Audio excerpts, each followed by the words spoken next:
Hello guys, welcome to Fiction Quest.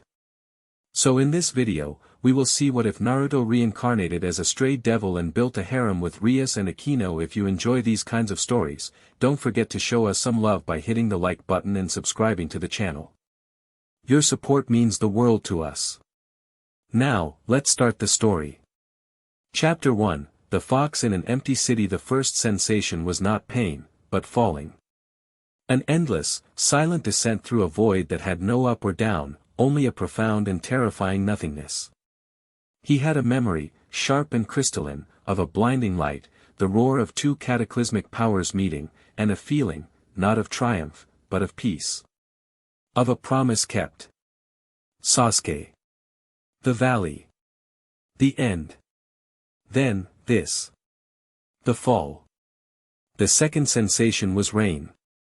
It was cold, a stark contrast to the memory of fire and explosive energy. It slicked his hair to his face and plastered thin, unfamiliar clothes to his skin. He was lying on his side, cheek pressed against something gritty and hard. Asphalt. The smell of it filled his nose, mingled with the scent of wet garbage and distant exhaust fumes. He took a breath, a real one, and it shuddered in his lungs. His eyes snapped open. Above him, a sky the color of a bruised plum wept onto a city of glass and steel. Shimmering towers clawed at the low-hanging clouds, their lights painting the falling water in streaks of neon pink, electric blue, and chemical green. Strange, boxy metal contraptions with glowing eyes hissed by on the street below, their tires shearing water from the pavement. The sounds were all wrong. Not the chirping of crickets or the rustle of leaves in the Konoha night, but a cacophony of distant sirens, humming electricity, and the relentless drumming of rain on concrete. Naruto pushed himself up. His limbs felt heavy, yet thrummed with a startling, alien energy. It was like chakra, but thicker, wilder. If his own chakra was a clear, flowing river, this new power was a deep, churning ocean current, ancient and untamed. It coiled in his gut, a living thing, and it wasn't Kurama. He was sure of that. The fox's roaring, incandescent presence, a companion for his entire life, was gone. The silence it left behind was a hollow ache in his soul, a phantom limb that still tingled with memory. Yet, he wasn't empty. This new power was his. It felt primal. He looked at his hands. They were pale under the garish city lights, the calluses of a lifetime of training softened, almost gone. He was wearing a simple black shirt and dark pants, materials he didn't recognize. He felt his face. The skin was smooth. He was younger, maybe 17 or 18 again, but the weariness in his bones was that of a man who had lived 100 lifetimes of war. A group of people hurried past under an umbrella, laughing. They didn't even glance at him, a soaked figure rising from the alleyway like a ghost. He was invisible to them. A nobody. The thought didn't sting as much as it should have. After being the center of his world's hopes and fears for so long, anonymity felt less like an insult and more like a shield. His shinobi training, ingrained so deep it was instinct, took over. Assess. Adapt. Survive. He melted back into the shadows of the alley, his movements fluid and silent. The energy inside him responded to his will, dampening his presence until he was little more than a ripple in the rain. He scaled the brick wall of the building beside him, his fingers and toes finding purchase with an ease that felt both familiar and new. There was no conscious channeling of chakra to his feet, the power simply did what he wanted, adhering him to the surface as if he were born to it. From the rooftop, the city spread out before him, a sprawling, luminous beast. It was overwhelming. Nothing made sense. Where were the great stone faces of the Hokage? Where were the forests that surrounded his home? This wasn't the elemental nations. This was somewhere else entirely. A sharp, stabbing grief lanced through him. Sakura. Kakashi-sensei. Iruka-sensei. Hinata. Everyone. They had won. He remembered the feeling of finality, of a duty fulfilled. Had he died? Is this what lay beyond? Not a peaceful afterlife, but another, stranger world. He pushed the grief down. It was a heavy stone, but he could carry it. He'd carried worse. Mourning was a luxury he couldn't afford. Not yet. First, he needed to understand. He needed a sanctuary. For the next few hours, Naruto became a phantom. He moved across the rooftops, a silent shadow against the stormy sky. He was a quick study. He watched the flow of traffic, the way people interacted, the glowing screens they held in their hands. He saw no headbands, no shinobi, no hint of the life he knew. But he did feel things. Flickers of power, like sparks in the dark. A man walking into a bar whose energy felt subtly different from the humans around him. A woman in a park whose presence had a faint, feathery quality. They were weak, barely noticeable, but they were there. It meant he wasn't entirely alone in being different. It also meant this world had its own secrets, its own predators and prey. He was an unknown factor in an equation he couldn't yet read. And in his experience, unknowns were the first to be targeted. His senses, magnified by the strange new energy, guided him. He felt the thrum of the city, its lifeblood. But on the edge of it, he sensed a void.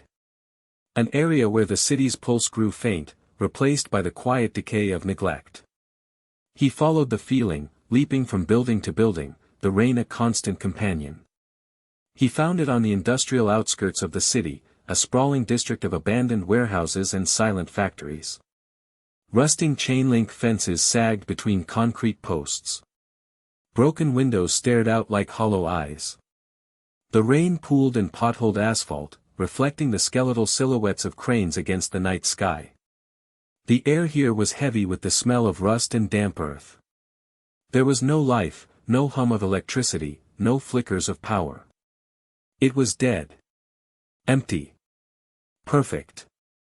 He landed silently in the center of a vast, derelict train yard. A massive, cathedral-like warehouse stood before him, its corrugated steel walls streaked with grime. Naruto walked towards it, his steps echoing in the unnatural quiet. He pushed open one of the colossal sliding doors. It groaned in protest, the sound deafening in the silence. Inside, the space was cavernous. Moonlight, filtered through the filthy skylights high above, illuminated dust motes dancing in the air. Shadows clung to old machinery and forgotten crates. It was a tomb of industry. He walked to the center of the vast floor, the sounds of the city now a distant murmur. Here, in the quiet, he could finally let his guard down, just for a moment. He closed his eyes and focused inward, trying to map the contours of the power within him. It was immense, far greater than he had first realized. It felt like he'd had a dam inside him his entire life, and now the dam was gone, and he was the ocean itself. He let it settle. He didn't consciously command it, but the energy, restless and potent, seemed to sigh in relief. It uncoiled from his gut and seeped outward, a silent, invisible wave. It flowed into the concrete floor, climbed the steel pillars, and saturated the very air of the warehouse. It spread beyond, through the train yard, into the empty factories, across the entire district. It was not an aggressive act, but a simple statement of presence. A deep, resonant hum that pushed back against the world, claiming the space as its own. It was a feeling of coming home, not to a place, but to a state of being. He stood there, breathing it in, the master of his own small, forgotten kingdom. For the first time since he'd woken up, a sliver of peace settled over Naruto Uzumaki. He was alone. He was in a world he didn't know. But this place, this derelict shell of a place, was his. And he would not give it up. In a lavishly decorated room that smelled of old books and black tea, a chess game was in progress. The pieces, however, were not moving. A crimson-haired girl sat staring at the board, her chin propped on her hand, her vibrant red hair a stark splash of color in the dimly lit room. Her name was Rias, and she was the king of this particular set. The room, the headquarters of the Occult Research Club, was her domain. The building, the school grounds, the entire city of Kuo, it was all Gremory territory. Her family's influence was like a fine, invisible silk, draped over every street and building. She could feel the pulse of her territory, the ebb and flow of its supernatural energies, as easily as she could feel her own heartbeat. Which is why she sat up straight, a frown creasing her brow. "Akeno," she said, her voice sharp. From a plush armchair in the corner, another girl looked up. Akeno Himejima, Rias's queen, set her teacup down with a soft click. Her long black hair was tied in a ponytail, and a gentle, almost teasing smile played on her lips, a smile that never quite reached her violet eyes. "Yes, Rias. Do you feel that?" Akeno closed her eyes, her smile widening slightly. Era. It's hard to miss." What Rias felt was a violation. A section of her territory, the old industrial district on the south side, had just blinked out. The familiar, warm blanket of Gremory influence had been torn away, replaced by something else. It wasn't a hostile takeover, not an overt attack. It was more like a deep-sea trench had suddenly opened up, its pressure so immense it simply displaced everything else. The new presence was dark, ancient, and impossibly dense. It wasn't chaotic or malicious. It was calm. Utterly, unervingly calm. Like a sleeping leviathan. Kiba Yuto, her handsome, blonde knight, who had been polishing his sword by the window, turned. "President? What's wrong?" Beside him, a small, white-haired girl who had been munching on a chocolate bar paused, her red eyes narrowing. Kaneko Tuju, her rook, swallowed. "The territory," she said, her voice flat. "It's heavy." Rias stood up, her crimson aura flaring for a moment, a subconscious act of defiance against the intrusion. Heavy is an understatement. A significant portion of the South District has been claimed. By what, I have no idea. The power signature is unlike anything I've ever felt. Akeno's smile was now one of genuine, dangerous curiosity. It doesn't feel like a fallen angel or an exorcist. And it's far too disciplined for a common stray. It feels natural. Like a storm front or an earthquake. A natural disaster that can selectively claim territory. Rias countered, her expression grim. The laws of the underworld were clear. Territory was everything. An unclaimed piece of land was fair game, but to forcefully take a section of an established domain was a declaration of war. Even if this was unintentional, it could not be ignored. "Kiba. Kaneko," Rias commanded, her voice ringing with the authority of a king. "You will go and investigate. Do not engage unless absolutely necessary. I want to know who, or what, has the audacity to plant their flag in my city. Ascertain their identity, their strength, and their intentions. Report back immediately." Kiba bowed, his demeanor all business. "Of course, President." Kaneko simply nodded, finishing her chocolate bar in one bite. "Be careful," Akeno added, her voice a purr that held a hint of warning. "Whatever is out there, it's not playing games." Kiba and Kaneko vanished in a flash of red light from a Gremory teleportation circle. Rias turned to the window, staring out into the rain-swept night in the direction of the disturbance. Her ruby eyes glowed with barely concealed power. She had worked too hard, sacrificed too much, to build her peerage and secure her freedom from the chains of a political marriage. She would not allow some unknown variable to threaten it all. "If they're looking for a fight," she murmured, more to herself than to Akeno, "they have come to the right place." The journey to the industrial district was unnerving. Kiba, whose senses were tuned to speed and motion, felt the change first. The air grew thick, sluggish. It was like running through water. His usual effortless grace required a conscious push, an extra exertion of will and demonic energy. Kaneko felt it as a pressure.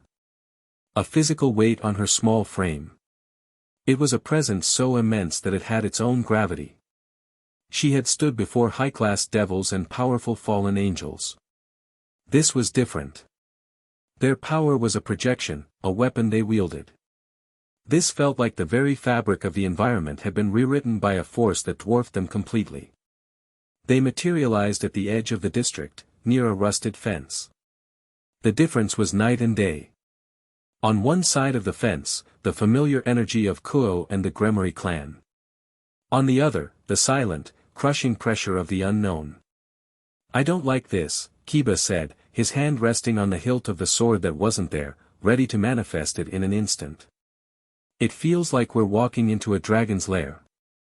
"Worse," Kaneko stated, her gaze fixed on the towering warehouse in the distance. "It feels like the dragon is the lair." They proceeded with caution, moving through the skeletal remains of the rail yard. Every snapped twig, every drip of water from a rusted gutter, sounded like a gunshot in the oppressive silence. There were no traps, no magical wards, nothing but the overwhelming aura of the being at the center of it all. It wasn't trying to hide. It was waiting. They reached the massive warehouse. One of the doors was ajar. From within, they could feel the source, the epicenter of the power. It was calm, rhythmic, like a slowly beating heart. Sharing a look, Kiba took the lead. He slipped through the opening, his movements as silent as a whisper. Kaneko followed, a compact bundle of muscle and tension. And there he was. In the center of the vast, empty space, a young man with spiky blonde hair stood with his back to them. He was just, standing there. Motionless. He wasn't meditating, not in any way they recognized. He seemed to be listening to the silence. The sheer, unadulterated power rolling off him in placid waves was staggering. It made the air shimmer. Kiba drew his sword. A beautiful, long-bladed demonic sword materialized in his hand in a swirl of black and blue light. "You," he called out, his voice steady despite the unease coiling in his stomach. "This is the territory of the House of Gremory. You are trespassing. Identify yourself." The figure didn't turn. For a long moment, the only sound was the distant patter of rain. Then, he spoke, his voice calm and clear. "Gremory? Never heard of it." The casual dismissal was more infuriating than any threat. It was the arrogance of someone who simply did not care. "You will learn the name," Kiba said, his patience snapping. He blurred into motion, a streak of speed that most eyes couldn't follow. He appeared at the blond man's side, his sword a hair's breadth from his neck. "Now, you will answer me." The man finally turned his head. His eyes were blue. Not just blue, but a deep, impossible azure that seemed to hold the weight of an old soul. There was no fear in them. Only a profound, bottomless weariness. "You're fast," Naruto observed, his tone conversational. Then, he moved. It wasn't a burst of speed like Kiba's. It was a simple, economical shift of weight. Kiba's sword, aimed for his neck, suddenly met empty air. Naruto had taken a single step back, just enough to evade the strike. Before Kiba could reorient, a hand clamped down on his wrist. It wasn't a crushing grip, but it was absolute. An immovable object meeting a supposedly unstoppable force. Kiba strained, pouring his demonic energy into his arm, but he couldn't break the hold. It was like trying to wrestle with a mountain. "You're also predictable," Naruto said, his blue eyes meeting Kiba's. "You lead with your fastest attack to intimidate. It's a good opening, if your opponent is slow enough to be intimidated." With a flick of his wrist, Naruto sent Kiba stumbling back several feet. He hadn't thrown him, he had simply redirected his own momentum, forcing him off balance. Kiba landed in a crouch, his eyes wide with disbelief. The man hadn't even exerted himself. From the side, Kaneko acted. Seeing speed fail, she chose overwhelming power. She launched herself forward, her small fist cocked back. The concrete beneath her feet cracked under the force of her push-off. Her fist, glowing faintly with Tuki, was a miniature battering ram, capable of shattering steel. She aimed for the center of his chest, a blow meant to end the fight in one concussive impact. Naruto turned to face her, his expression unchanged. He didn't brace himself. He didn't erect a barrier. He simply raised his open palm. Kaniko's fist connected with his hand. There was no thunderous crack of bone or satisfying crunch of impact. There was only a dull, percussive thump, and then silence. A shockwave, born from the violent halt of Kaniko's momentum, erupted from the point of contact, kicking up a massive cloud of dust and debris that swirled through the warehouse. The ground beneath them spiderwebbed with cracks. When the dust settled, the scene was frozen. Kaniko's fist was still pressed against Naruto's palm. Her arm trembled with the strain, every ounce of her prodigious strength pushing forward. But it didn't budge him. Not a single inch. He hadn't even shifted his stance. He had caught her full power punch, cold. Kaniko stared, her red eyes wide with a feeling she rarely experienced, shock. She could feel the power in her fist being absorbed. Not blocked, not deflected, but drawn into his hand like water into a sponge, leaving her attack utterly nullified. "You're strong," Naruto said, his voice still holding that same unnerving calm. He looked at her, truly looked at her, and for a second, his weary expression softened with something that almost looked like sympathy. "But you put too much of yourself into a single strike. What if you miss?" He closed his hand, gently enveloping her fist. The power he'd absorbed pulsed, and then flowed back up her arm. It wasn't an attack. It was a simple return to sender. The feedback sent Kaniko staggering backward, her arm numb and tingling. Kiba was by her side in an instant, his sword held defensively. They stood together, breathing heavily, facing the blonde man who hadn't even broken a sweat. He hadn't thrown a single punch, cast a single spell, or shown any sign of malice. He had simply refused to be moved. His defense was absolute, his presence an unassailable fact. "Is this all you do?" Naruto asked, his voice losing its observational tone, now tinged with a faint, biting disappointment. "Attack strangers without asking questions? Does this House of Gremory teach you no better?" He took a step toward them. It was a slow, deliberate movement, but Kiba and Kaniko both flinched back. The pressure in the room intensified tenfold. The placid ocean had begun to stir, and the sheer power he now let leak out was suffocating. It was a promise of annihilation, held in perfect, terrifying check. "Go back," Naruto said, his voice low and final. "Tell your master that this place is taken. I don't want trouble. But if you bring it to me again, I won't be so gentle." Before Kiba could form a reply, a brilliant crimson light filled the cavernous warehouse. A complex magic circle, emblazoned with a demonic crest, bloomed on the floor between them and Naruto. The air crackled with a new kind of power, regal, volatile, and incandescent with rage. Two figures materialized from the light. Rias Gremory stood at the forefront, her red hair seeming to burn in the gloom. Her body was wreathed in the dark red aura of the power of destruction, a power that could erase matter from existence. Her beautiful face was a mask of cold fury. Beside her, Akeno Himejima smiled, but there was no warmth in it. Arcs of golden lightning, holy energy anathema to any devil, danced playfully around her fingers. The combination of a top-tier devil heiress and a powerful fallen angel hybrid was a sight that would make any sane opponent pause. Naruto didn't pause. He just watched them, his head tilted slightly, his gaze taking in their power with a practiced, analytical eye. The girl with red hair was strong, her energy explosive and chaotic. The dark-haired one was a paradox, her power a mix of two opposing forces, holy and unholy, warring for dominance under a thin veneer of control. He felt a flicker of kinship with that one. Rias took a step forward, the ground sizzling where she walked. Her eyes, the same shade as her hair, were locked on Naruto, burning with indignation and imperial pride. The pressure from her aura clashed with Naruto's, a battle of invisible forces that made the very foundations of the warehouse groan. In the name of the House of Gremory, she declared, her voice echoing with power and authority, I ask who you are and what you are doing in my territory. Naruto met her fiery gaze without blinking. The weariness was still there, a deep-seated part of him, but now it was overlaid with an unshakable, granite-hard resolve. He had lost one home. He would not be chased from this one. He gave her no title, no deference, no recognition of her station.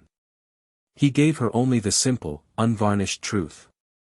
My name is Naruto, he said, his voice cutting through the tension, clear and absolute. And as of tonight, this place is mine. Chapter 2, The Crimson and the Storm. Naruto's declaration hung in the air, heavy and absolute. It was not a boast. It was a statement of fact, delivered with the simple finality of a mountain declaring its presence. The word mine echoed in the cavernous space, a direct challenge to the crimson-haired girl's entire world order. For a heartbeat, there was only the sound of rain on the steel roof and the faint, dangerous crackle of the two auras clashing. Rias Gremory's power was a raging inferno, wild and destructive, lashing out to consume the insult. Naruto's was a deep, bottomless ocean, not yielding, not fighting, but simply being, its immense pressure a passive, unbreachable wall. The air grew thick, vibrating with a tension that felt physical, a promise of catastrophic violence. Rias's beautiful face, which could charm nobles and disarm politicians, was twisted into a mask of pure indignation. This was her city. Her birthright. Her responsibility. Every fiber of her being screamed at the sheer audacity of this blonde interloper. You are mistaken, she said, her voice dangerously low. The crimson aura around her intensified, coalescing into small, swirling spheres of destructive energy that orbited her like angry moons. This city, Kuo, is the sworn territory of the House of Gremory, a claim sanctified by the Mao Lucifer himself. Your presence here is an illegal occupation. Your claim is void. You will vacate my territory now, or you will be erased. Erased. The word was an executioner's promise. Kiba tensed, ready to spring. Kaniko's hands curled back into fists, her earlier shock replaced by grim resolve. Naruto's expression didn't change. He had faced down beings who considered planets to be their playthings. He had looked into the eyes of a goddess who birthed the very concept of chakra. The posturing of a proud young noble, no matter how powerful, was like a child threatening a storm. Lucifer. Gremory. He tilted his head, the names meaning nothing to him. You speak of titles and old agreements. I speak of what is. I came to this district. It was empty. Abandoned. I am here now. It is not empty anymore. He gestured to the derelict space around them. By what right do you claim a place you have left to rot?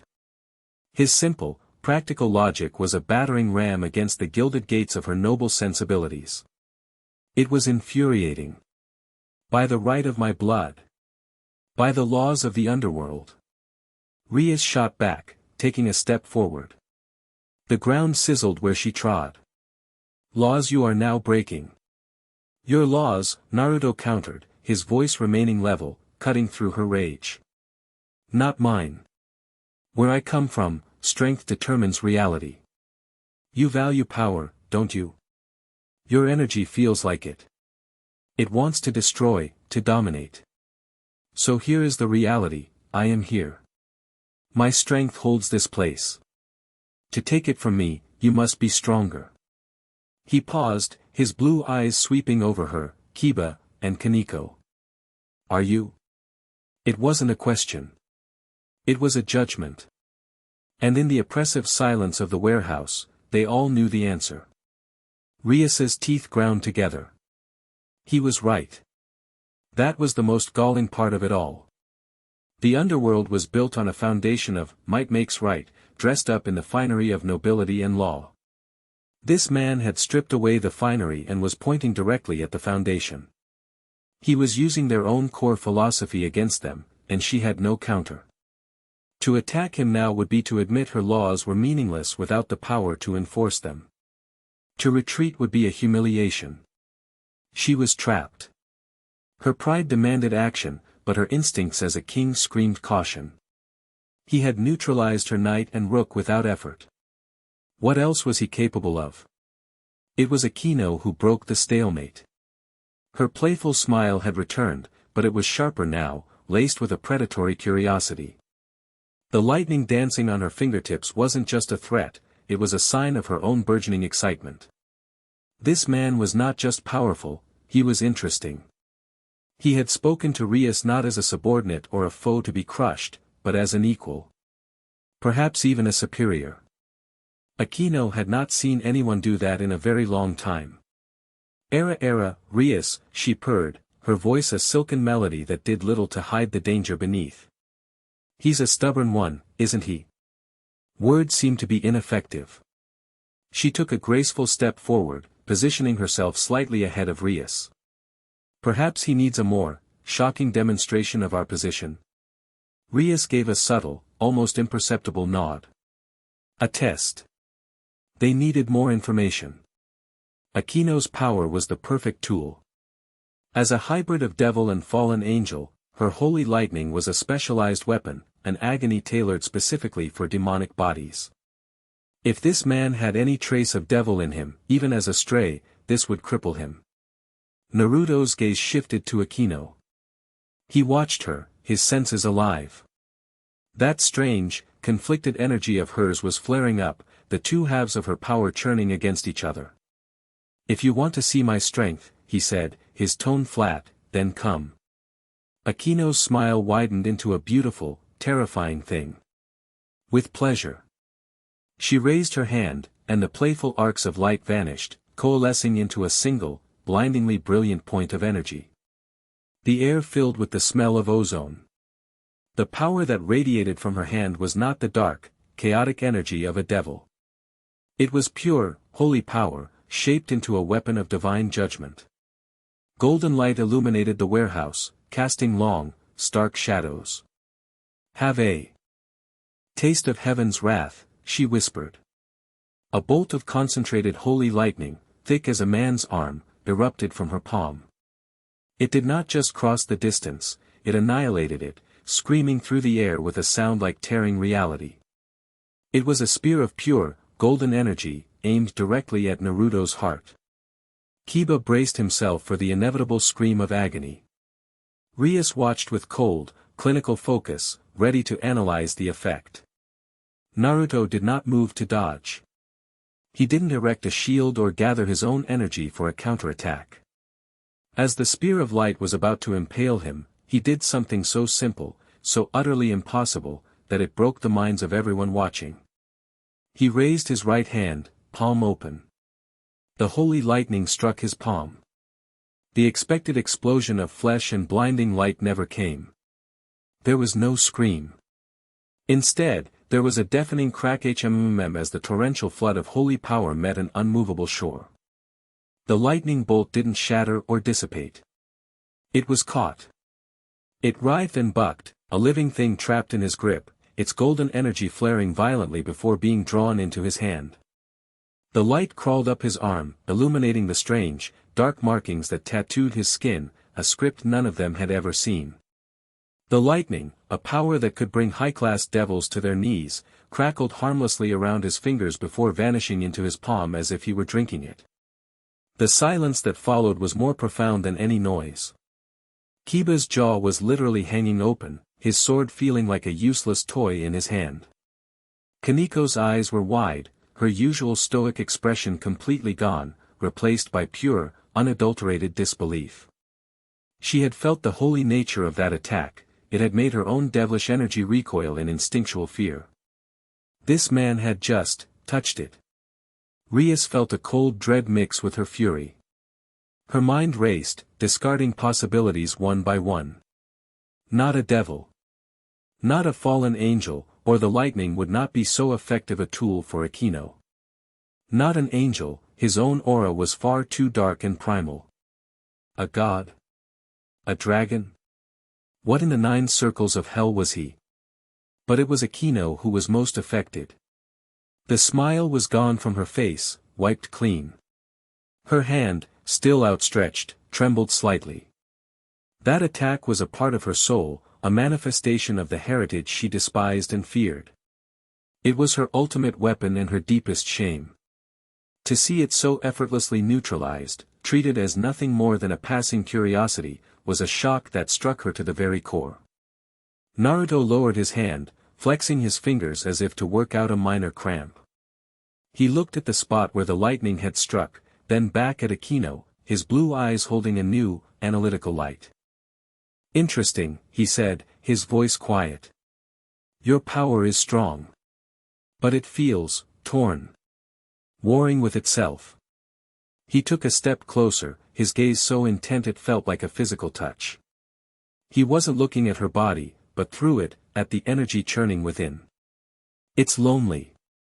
Lonely." The word struck Akeno harder than any physical blow. It bypassed her poise, her sadistic persona, her duty as Rias's queen. It plunged deep into the wounded, hidden part of her she kept locked away, the little girl hated by devils for her holy blood and cast out by the heavens for her demonic heritage. Lonely was the perfect word. Her power, her very existence, was a solitary island between 2 worlds that wanted nothing to do with her. For the first time in years, someone saw her. Not the beautiful sadist Queen Akeno Himejima. They saw the schism in her soul and gave it a name. Her breath hitched.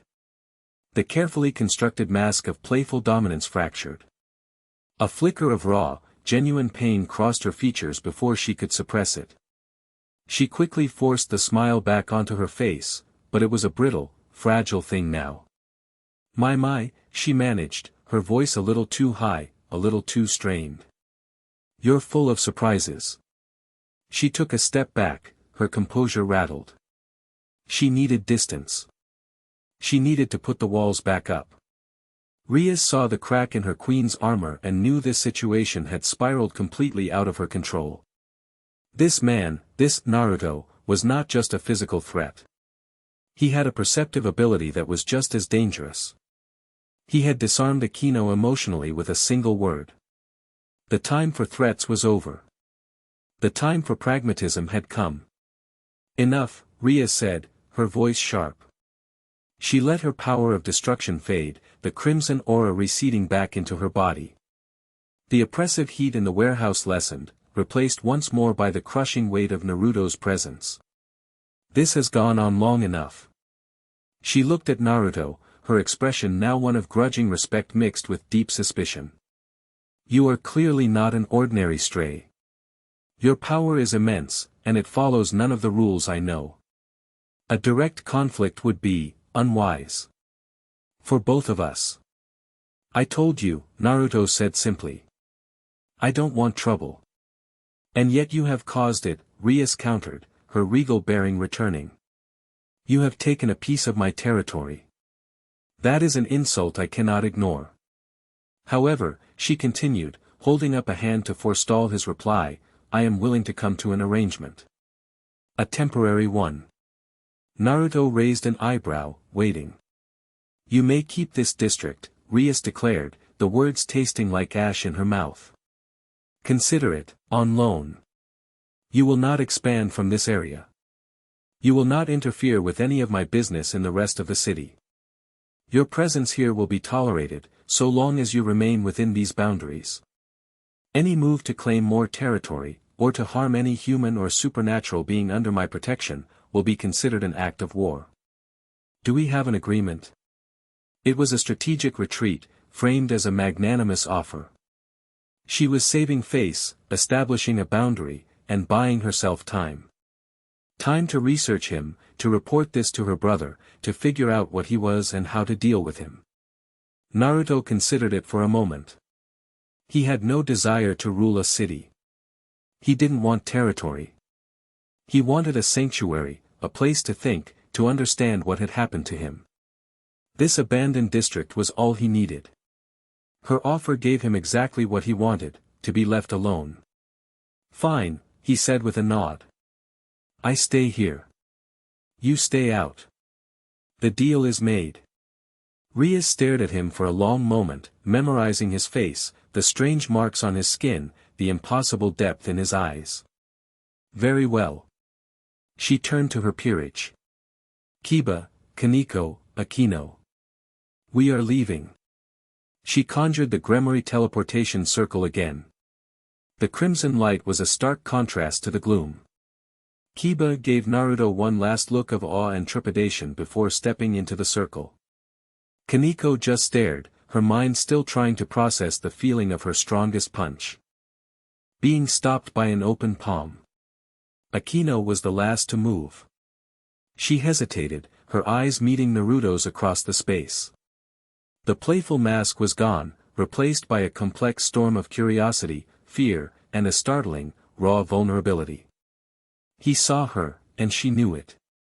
She gave him a small, almost imperceptible nod, not of a queen to a stranger, but of one conflicted soul to another, before turning and stepping into the light. Rias gave him one final, warning glare.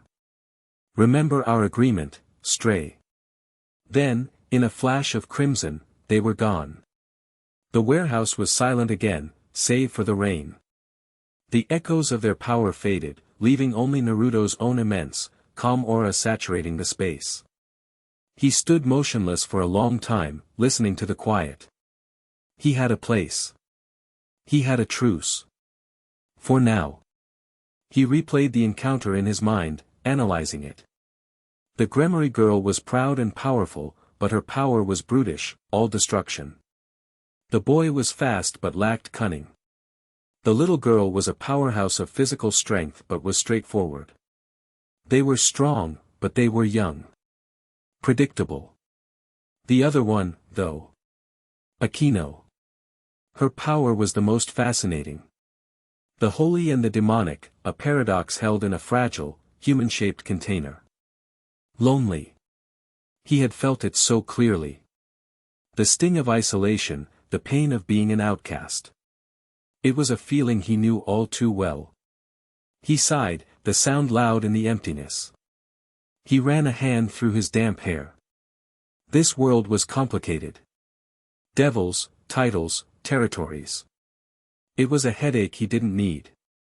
He closed his eyes, focusing inward, settling his own energy after the confrontation.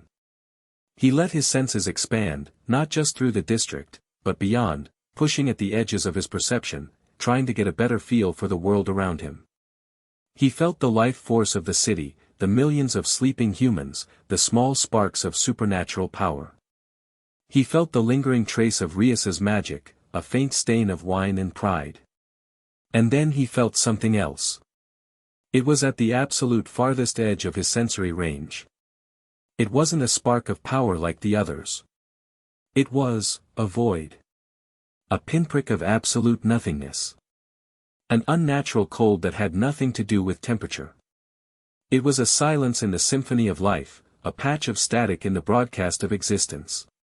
His sage abilities, finely tuned to the pulse of natural energy, recoiled from it. It was wrong. Fundamentally, cosmically wrong. It felt ancient, predatory, and utterly alien. It was there for only a second, a brief probe at the edge of reality, and then it was gone. But the feeling it left behind was a chilling premonition, a cold dread that settled deep in his gut, far colder than any rain or any threat from a devil princess. He had faced gods and monsters. He had stared down hatred incarnate. But this felt different. This felt like the end of things. Naruto opened his eyes, his gaze turning towards the rain-lashed night sky. The truce he had made suddenly felt fragile, laughably insignificant. He had a feeling his desire to be left alone was about to be thoroughly, and violently, ignored. The return to the Occult Research Club was silent and thick with tension. Rias immediately strode to her desk, her hands clenched into fists at her side. Kiba stood by the window, staring out but seeing nothing, replaying his instant defeat in his mind. Kaneko sat on the couch and methodically began unwrapping a new chocolate bar, but she wasn't eating it, her fingers just pleating the foil. Report, Rias finally bit out, her back to them. "President," Kiba began, his voice strained. "His power is absolute. My speed was meaningless. He didn't even seem to register it as a threat. His physical strength is abnormal," Kaneko added, her voice flat but with an undercurrent of shock. "He stopped my punch. All of it. I've never felt anything like it. It wasn't a block. He absorbed it." Rias turned, her face grim. And Akeno's holy lightning had no effect. All eyes turned to Akeno, who had moved to the kitchenette to prepare tea, her back to the room. Her movements were precise, automatic. "He caught it," she said, her voice quiet and devoid of its usual teasing lilt. "He held it in his bare hand." A newcomer, who had been sitting quietly in the corner, finally spoke up. He was a brown-haired boy in the school uniform, looking utterly bewildered. Issei Hayadu, Rias's newest pawn and a freshly reincarnated devil, had been told to wait for them. He had no frame of reference for any of this. President?" Issei asked nervously. "I'm sorry, I'm still new to this, but, are you saying this guy is stronger than you?" The blunt question hung in the air. Rias's expression tightened. "His defensive capabilities are unprecedented," she said, choosing her words carefully. "He is an unknown quantity. To engage him in a full-scale battle without more information would be foolish." It was a political answer, but everyone in the room understood the truth. "Yes, Issei. He was stronger. Perhaps much stronger." "And what he said?" Akeno murmured, her hands pausing over the tea set. She turned around, her violet eyes distant. "He saw my power. He understood it. He called it lonely." Issei looked confused, but Rias understood immediately. Akeno's greatest secret, her deepest pain, and this stranger had seen it in an instant. This confirmed he wasn't just a brute. He was perceptive on a level that was terrifying. Rias sank into her chair, the fight draining out of her. She had been humiliated in her own territory. She had been forced into a truce with a nameless stray. And her queen, her closest confidant, had been emotionally compromised. It was a disastrous night. "We will honor the agreement," she said, her voice heavy with the weight of command. "No one is to go to the industrial district. No one is to provoke him. We will observe from a distance. I will contact my brother. We need to know what he is." But even as she said it, she knew it was a temporary measure. A force like that, a man like Naruto, could not remain a neutral party in their world for long. He was a stone dropped into a still pond, and the ripples were just beginning to spread. And far away, in his cold, empty warehouse, Naruto felt the last vestiges of the alien cold fade from his senses. He knew, with the certainty of a lifelong warrior, that Rias Gremory and her problems were the least of his worries. Something had noticed him. And it was coming. Chapter 3, Whispers of the Phoenix. The truce held, but peace was a distant country. For 3 days, the city of Ko existed in a state of delicate, unspoken tension. To the oblivious human population, it was just another string of rainy autumn days. But for the supernatural denizens, the city felt like a drum's skin pulled taut.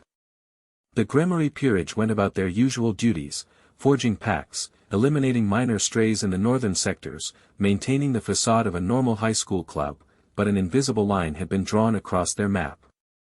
The southern industrial district was a blank space, a territory of shadow from which a crushing, silent pressure emanated.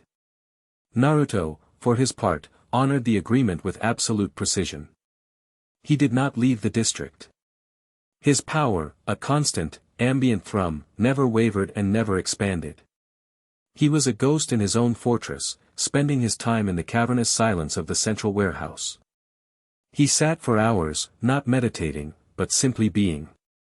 He was mapping his own soul, exploring the vast, dark ocean of this new energy.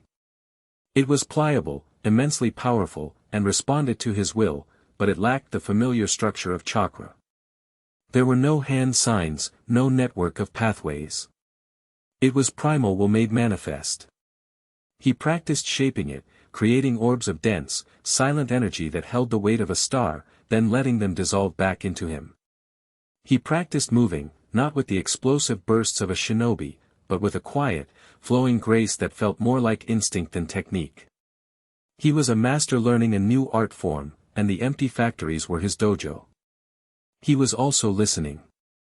His senses, honed by a lifetime of war and now amplified by this strange new power, were a far more effective tool than any spy network.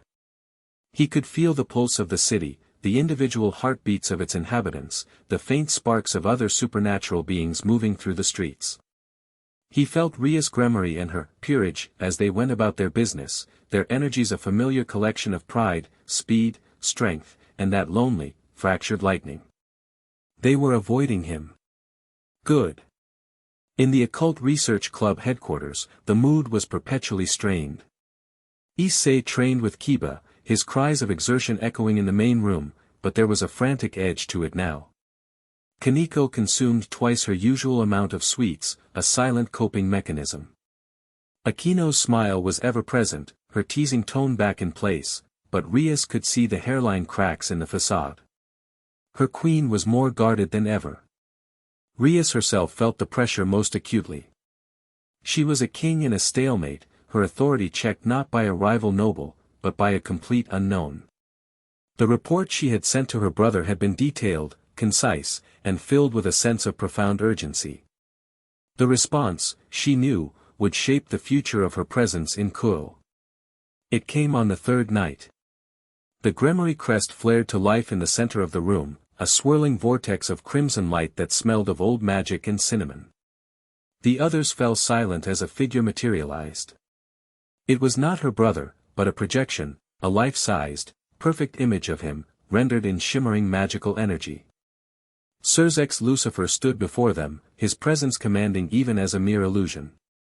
He wore a calm, pleasant smile, but his violet eyes, so like his mother's, held the keen intelligence of a grandmaster strategist. His own red hair, a shade darker than Rias's, was immaculate. "Rias," he said, his voice warm but carrying an undercurrent of absolute authority. "I received your report." Rias inclined her head respectfully. "Brother. Thank you for responding so quickly. The situation you describe is unprecedented," Surzek continued, his gaze sweeping over her peerage, lingering for a fraction of a second on Akeno. "A being of unknown origin, capable of nullifying both high-level demonic strength and concentrated holy power, who has claimed a portion of Gremory territory through sheer presence alone." He steepled his fingers. "You were wise not to escalate the conflict. Your decision to forge a truce showed a maturity befitting a king." The praise was a small relief, but Rias knew it was just the preamble. "We have no data on him. He calls himself Naruto. His power feels ancient, natural, and overwhelmingly dense. It's not demonic, angelic, or draconic. It's something else." "Indeed," Surzek mused. "Ajuka is already analyzing the energy readings you sent. He is intrigued. He has theories, none of them comforting. The most plausible is that this Naruto is not from our dimension at all. The idea landed with the weight of a physical blow. An extra-dimensional being. It explained everything and nothing." "What are your orders, brother?" Rias asked, her voice tight. "For now, you will maintain the truce," Surzek commanded. "Observe him. Learn what you can. Do not, under any circumstances, engage him with hostility. This being has demonstrated power on a level that could destabilize the entire region. We cannot afford a war with an unknown variable, not with the old Satan faction stirring and our relations with the other pantheons so delicate." He gave her a pointed look. "And not with your engagement to Riser Phoenix pending. A scandal of this magnitude could have unfortunate political repercussions." Rias flinched as if struck. The name Riser was a venomous dart. The arranged marriage, the cage she was so desperately trying to escape, was suddenly at the forefront of the conversation. Riser has no bearing on this. To you, perhaps, Surzek said gently, but with a finality that brooked no argument. To the Council of Elders and the 72 Pillars, a Gremory failing to control her own territory is a sign of weakness. It gives houses like Phoenix leverage. Do you understand, Rias? This is not just about a powerful stray. It is about politics. Tread carefully. The projection wavered. Keep me informed of any developments. And Rias, stay safe. With a final, warm smile that didn't quite banish the coldness of his warning, the image of Surzek's Lucifer dissolved, leaving a stunned silence in its wake. The political chessboard was larger and more treacherous than Rias had even considered. Naruto wasn't just a powerful anomaly, he was a political crisis waiting to happen. And the crisis was coming sooner than she thought. In a gilded palace in the underworld, a place where flames danced as decoration and the very air shimmered with heat, Riser Phoenix lounged on a divan made of velvet and gold. He was a handsome man in a sharp, decadent way, his blonde hair styled immaculately, his expression one of perpetual, bored arrogance. Several of his peerage members, all beautiful women in revealing outfits, attended to him, one fanning him with a large feather, another offering him grapes. His house, the House of Phoenix, was famed for two things, their immense wealth and their unique brand of immortality. A phoenix could regenerate from nearly any wound, their bodies bursting into flame and reforming, whole and perfect. This trait had bred a particular kind of arrogance into their bloodline, a belief that they were truly above the lesser concerns of mortality that plagued other devils. Riser was the epitome of this belief. His queen, a statuesque woman with purple hair named Eubeluna, entered the chamber and knelt. "My lord," she said, her voice a low alto. "News from the House of Gremory." Riser didn't open his eyes. "Has my dear Rias finally come to her senses and agreed to move up the wedding date?" he drawled. "No, my lord. It is a matter of territorial integrity. A report, meant for the Mao Surzeks, has been intercepted by our sources. It seems an unknown entity, a powerful stray devil, has taken control of a significant portion of Kuo City." Riser's eyes snapped open, a flicker of genuine interest cutting through his boredom. A stray? In Gremory territory? And she can't handle it? A slow, cruel smile spread across his face. How delicious. He sat up, swinging his legs off the divan. The women of his peerage moved to accommodate him instantly. He saw this not as a problem, but as a perfect, golden opportunity. His engagement to Rias was a matter of contract, but she was still resisting, hiding away in the human world with her pathetic, half-formed peerage. If he were to march into her territory and solve a problem she was too weak to handle herself, it would be a public demonstration of his superiority. It would silence her protests and force her to accept her fate as his wife. He would be the hero, the capable husband cleaning up his future wife's mess. The political gain would be immense. "Eubeluna," he said, his smile widening. "Gather the girls. Riser is taking a trip to the human world. It seems my fiancée is in need of her lord's assistance." He stood, preening as an attendant straightened his coat. "An untamed dog has entered Rias's yard," he mused, a cruel glint in his eye. "It is a husband's duty to put it down." Riser Phoenix did not arrive subtly. A massive, ostentatious teleportation circle, burning with the golden-orange fire of the Phoenix clan, erupted in the middle of the Occult Research Club's main room. It was an obnoxious, flagrant display of power, a clear violation of protocol. One did not simply teleport directly into another noble's headquarters without permission. Riser stepped out, his entire peerage of 15 women materializing behind him.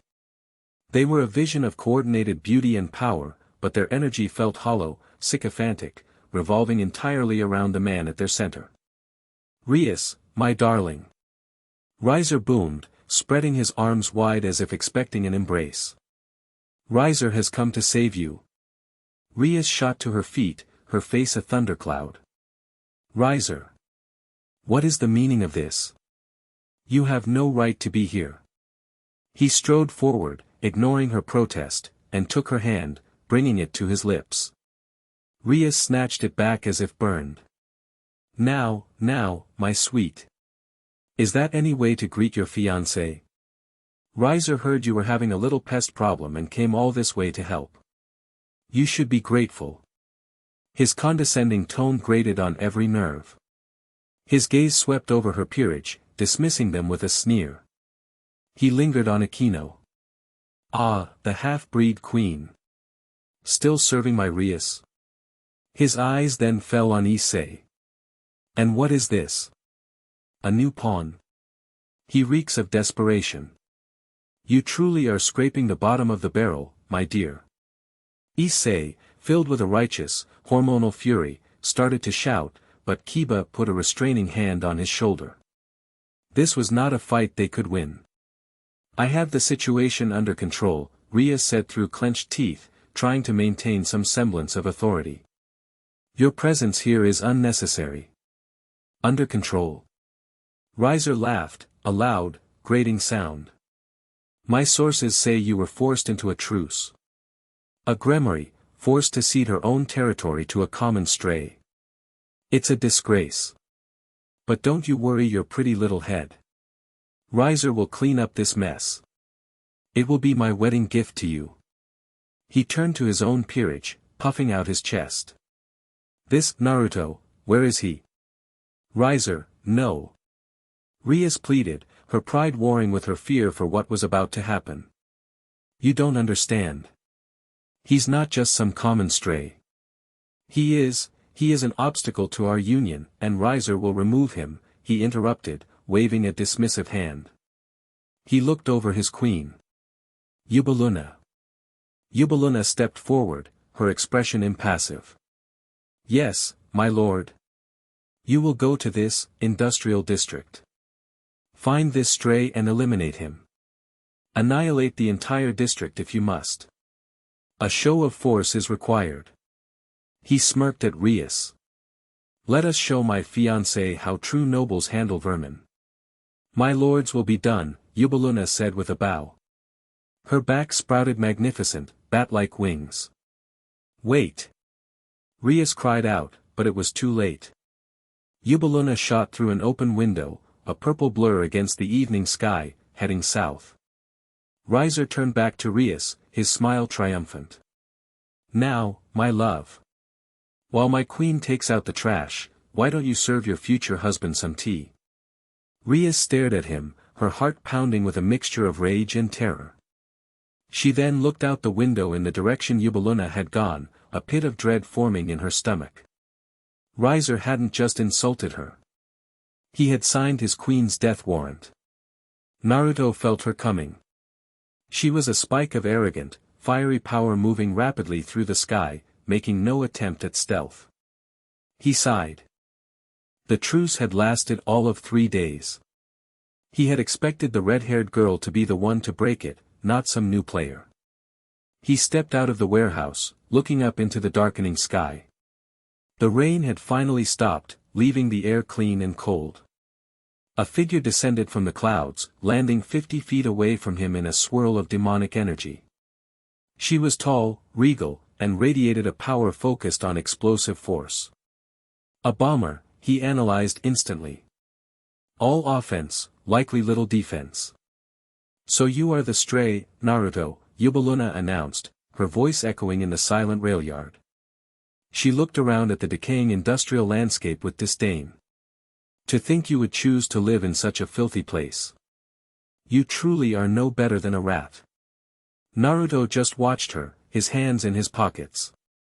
His silence seemed to unnerve her more than any retort would have. I am Yubaluna, the queen of Lord Riser Phoenix, she continued, puffing up with pride. By his decree, your existence is an inconvenience. You are to be purged. Prepare yourself for annihilation.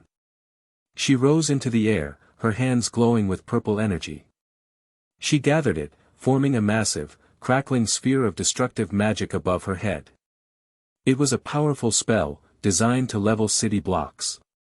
"This will be your tomb," she screamed, launching the sphere at him. The orb of purple death descended, screaming like a banshee. Naruto watched it come. He didn't move. He didn't brace. He just waited. At the last possible second, when the sphere was mere feet from incinerating him, he flickered. Not a burst of speed, but a subtle, instantaneous shift. A Kawazu Kumite evasion, using the natural energy around him to blur his presence for a microsecond. The massive sphere of destructive magic slammed into the ground where he had been standing, detonating in a cataclysmic explosion. Boom! The ground erupted.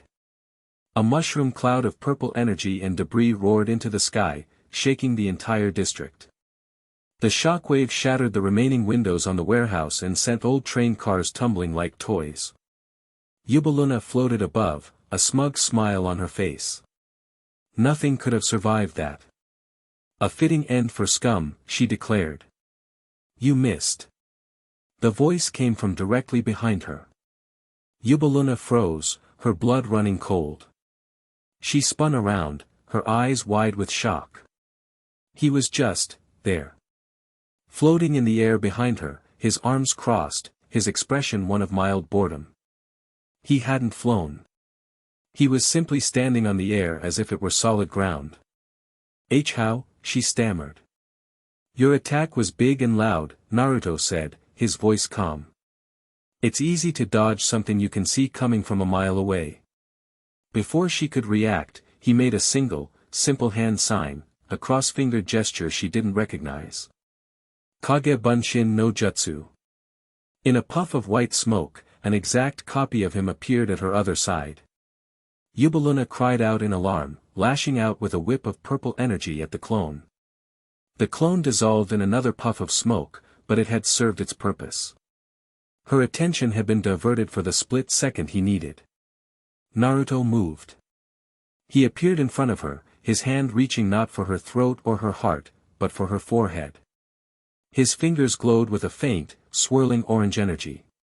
You rely too much on this demonic power, he said, his voice a low whisper. Let's see what you are without it. His fingers touched her skin. It wasn't painful. It was empty. Yubaluna felt a strange, spiraling symbol burn onto her forehead with a cold light. The vast reserves of demonic energy she had commanded her entire life, the power that made her a queen, suddenly felt distant, locked away behind an unbreachable door. The connection was severed. Her flight spell sputtered, and she began to fall. A scream of pure terror escaped her lips. Naruto caught her easily, cradling her in his arms like a child. She was unconscious, her face pale, the swirling orange seal on her forehead glowing faintly before sinking beneath her skin, leaving no mark. It was a modified Uzumaki 5-pronged seal, designed not to cause pain, but to simply and completely block access to a specific energy source. Simple. Clean. Reversible. He floated gently down to the cratered ground as a new teleportation circle, the fiery orange of the Phoenix clan, blazed to life nearby. Riser Phoenix stepped out, a triumphant smirk on his face, ready to congratulate his queen. Rias and her peerage were right behind him, their expressions a mask of dread. Riser's smirk vanished when he saw the scene. The massive crater. His unconscious queen cradled in the arms of the blonde man. And the man himself, standing there without a scratch on him. Yubaluna. Riser shrieked, his arrogance momentarily forgotten in a flash of disbelief and rage. Naruto gently set the unconscious woman down on a patch of unbroken ground. He then turned to face the newcomers, his blue eyes settling on the arrogant, fuming devil. She's not dead, Naruto stated, his voice flat. Just sleeping. I sealed her magic. She'll be fine in a few days. He looked past Riser, his gaze meeting Rias's. He saw the flicker of relief in her eyes, mixed with utter astonishment. He had defended himself, yes, but he had done so with a strange mercy, a restraint she couldn't comprehend. Riser, however, was incandescent with fury. His pride, his name, his queen, all had been humiliated in a matter of minutes. You dare! You dare lay a hand on Riser's property, he roared, his body beginning to glow with the orange fire of regeneration. She attacked me. I defended myself, Naruto said, his voice turning cold. He took a step toward Riser, and the sheer pressure of his presence made the high-ranking noble flinch back instinctively. The air grew heavy again, the calm ocean beginning to churn. Your pieces are weak, Naruto said, his voice low and cutting, each word a perfectly aimed blade. He looked from the unconscious Yubaluna to the fuming Riser, and then to Rias's peerage, who were watching with rapt attention.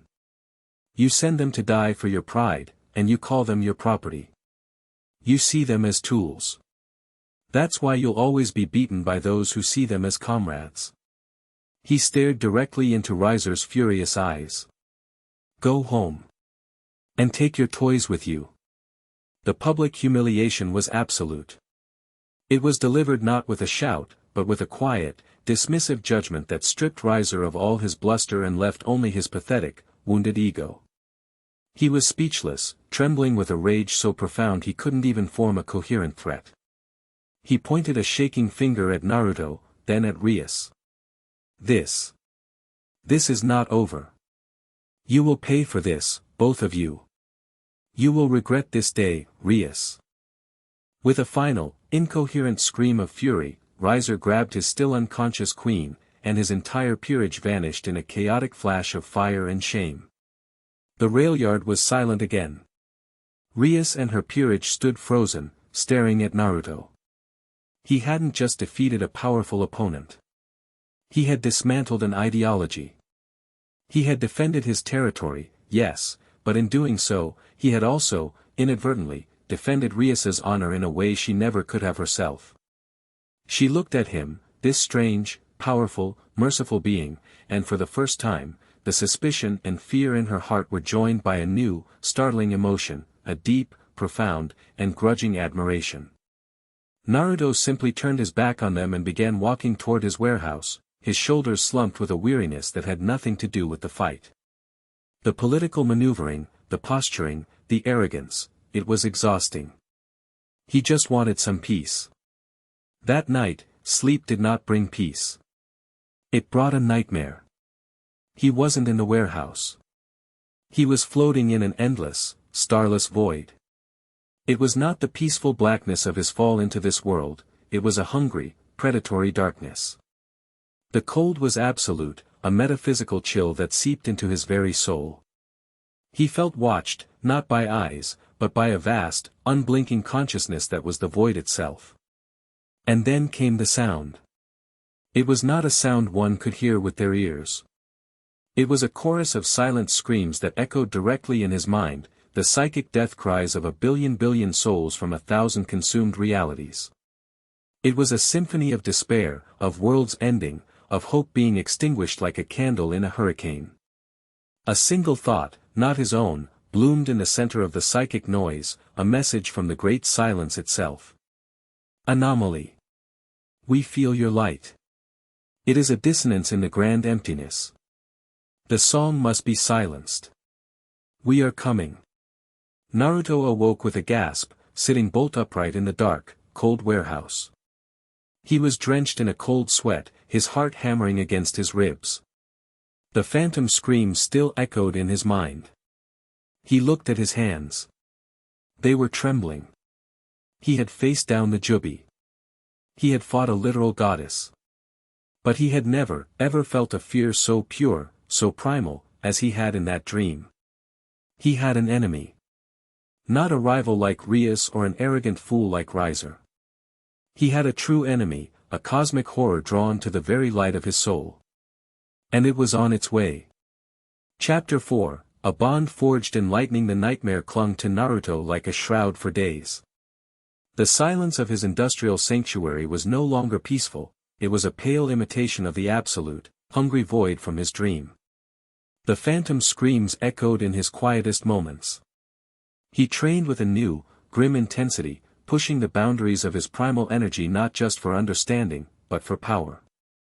He knew, with the chilling certainty of a veteran soldier, that a war was coming that would make his past life look like a skirmish.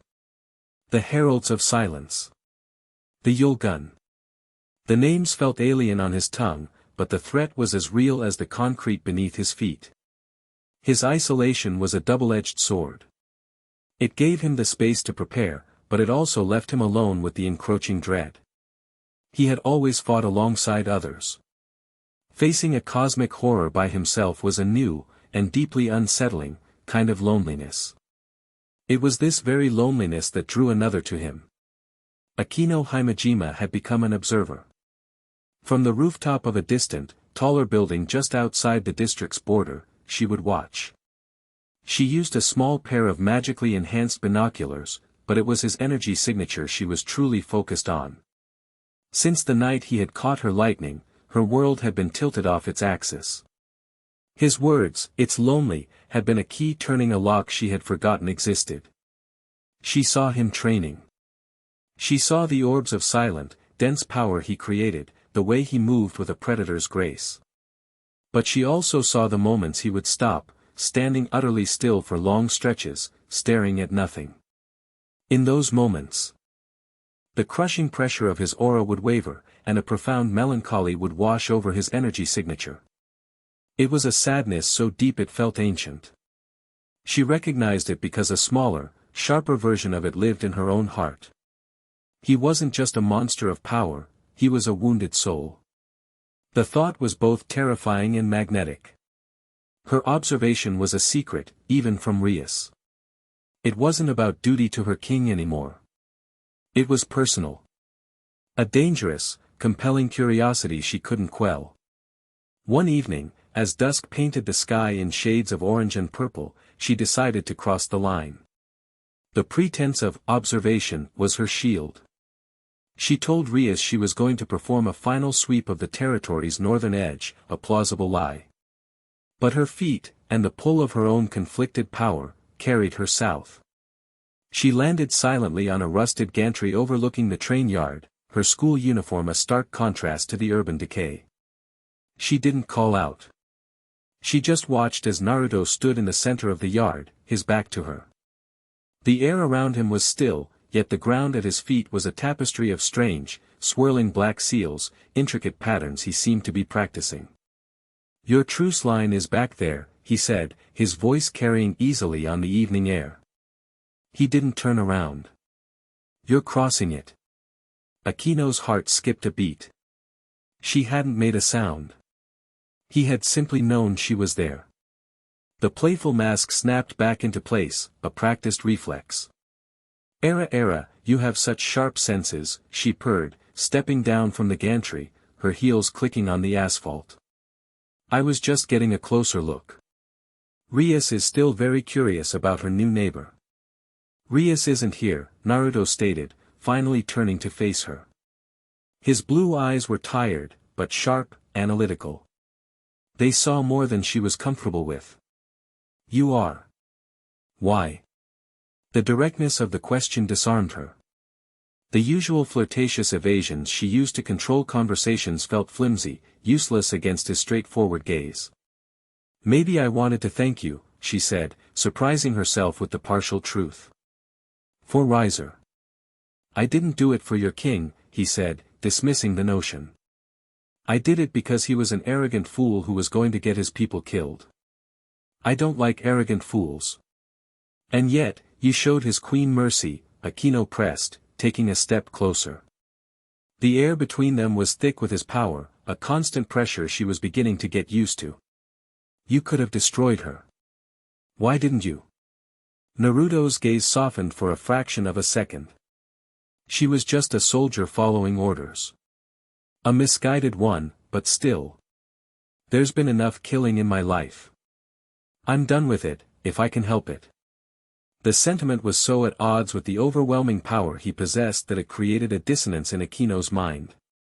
He was a paradox. A being with the power to unmake the world who valued restraint. He was nothing like the power-hungry devils she knew. "That's a very noble sentiment," she said, her voice losing some of its teasing edge. "For someone who calls himself a stray." "I don't call myself anything," he corrected her. That's what your king called me. I'm just, me. He looked at her then, his gaze becoming more focused, more intense. But we're not talking about me. We're talking about why you're here. You didn't come to thank me. You came because you're curious about what I said. About your power. Her breath caught. He was stripping away her defenses one by one, leaving her exposed. The playful smile faltered. I don't know what you mean. Yes, you do, Naruto said, his voice quiet but insistent. The light and the dark inside you. They fight. I can feel it. It must be, exhausting. Exhausting. Another perfect word. It was. It was a constant, draining civil war inside her soul, a legacy of the father she hated and the mother she'd lost. Tears pricked at the corners of her eyes, and she fought them back with a furious effort of will. No one was allowed to see that part of her. No one. You don't know anything about me, she snapped, a genuine flash of anger breaking through her composure. Before Naruto could reply, a new energy signature slammed into his senses. It was sharp, cold, and smelled of sterile righteousness. And it was coming fast. Multiple signatures. Company, Naruto said, his head snapping up. And they're not friendly. Akeno felt it too. A cold dread washed over her as she recognized the energy. It was pure, refined holy power, but not the warm, benevolent kind. It was the cold, merciless light of zealotry. Exorcists. They're here for me, she whispered, her face paling. Suddenly, the sky lit up. Dozens of glowing spears, forged from pure light, rained down from the heavens, targeting not just her, but the entire train yard. They were attacks meant to purify, to obliterate any trace of demonic or unholy energy. Naruto moved. He blurred into a streak of motion, appearing beside Akeno. He grabbed her arm, his grip firm but not painful. Get down. He pulled her behind the solid mass of a derelict locomotive just as the spears of light struck. The world erupted in a series of concussive explosions. The ground shook violently, and the air was filled with the shriek of detonating holy power. The old train car groaned, its thick steel hide dented and scorched, but it held, shielding them from the worst of the blast. When the barrage ended, the train yard was a pockmarked hellscape of smoking craters and glowing embers of residual holy energy. On the roofs of the surrounding factories, figures in white and gold robes stood silhouetted against the twilight sky. There were at least a dozen of them, all radiating an aura of cold, fanatical power. At their center, a man with a severe, scarred face and eyes that burned with cold fire floated down into the yard. He carried a massive, ornate silver cross that pulsed with holy energy. Akeno Himejima, the man boomed, his voice dripping with righteous venom. Daughter of Barakiel. Abomination of fallen and fiend. Your existence is a stain upon the world. The Grigori may have cast you out, but we, the true servants of the light, have come to finish the cleansing. Akeno trembled, not from fear of the fight, but from the sheer, vitriolic hatred directed at her. The leader, a man named Liban, was a notorious zealot from a splinter faction of the church, a man who saw her not as a person, but as a concept to be erased. Liban. She breathed, her hands clenching into fists. Liban's cold eyes then fell on Naruto, who had stepped out from behind the ruined train, placing himself between Akeno and the exorcists. And you, Liban sneered. A stray devil, consorting with this filth. You will be purified alongside her. Naruto ignored him. He glanced back at Akeno. He saw the anger in her eyes, but beneath it, he saw a deep, familiar pain and a flicker of self-loathing. Liban's words had hit their mark. Don't listen to him, Naruto said, his voice low and steady. He's just a man who's afraid of things he doesn't understand. He then turned his full attention to Liban, and the pressure in the train yard shifted. The ambient calm of Naruto's aura vanished, replaced by a cold, deadly focus. You came into my home, he said, his voice dropping to a dangerous whisper. You attacked my guest. You will leave. Now. Liban laughed, a harsh, grating sound. You dare give orders to the messengers of heaven? We will purge this entire unholy district from the face of the earth. Brothers, attack. Leave nothing but ashes. The exorcists on the rooftops raised their hands, chanting in unison. Circles of golden light appeared above them, preparing for another, even larger volley of holy attacks. Naruto didn't wait. He made the cross-shaped hand sign. You want to play with numbers, he muttered. Tajukage Bunshin no Jutsu. The air in the train yard exploded in a series of white puffs of smoke. In the space of a single heartbeat, Naruto was no longer one man. He was 100. An army of identical blonde-haired figures filled the yard, each one radiating the same power, each one wearing the same grimly determined expression. Liban and his exorcists froze, their chants faltering.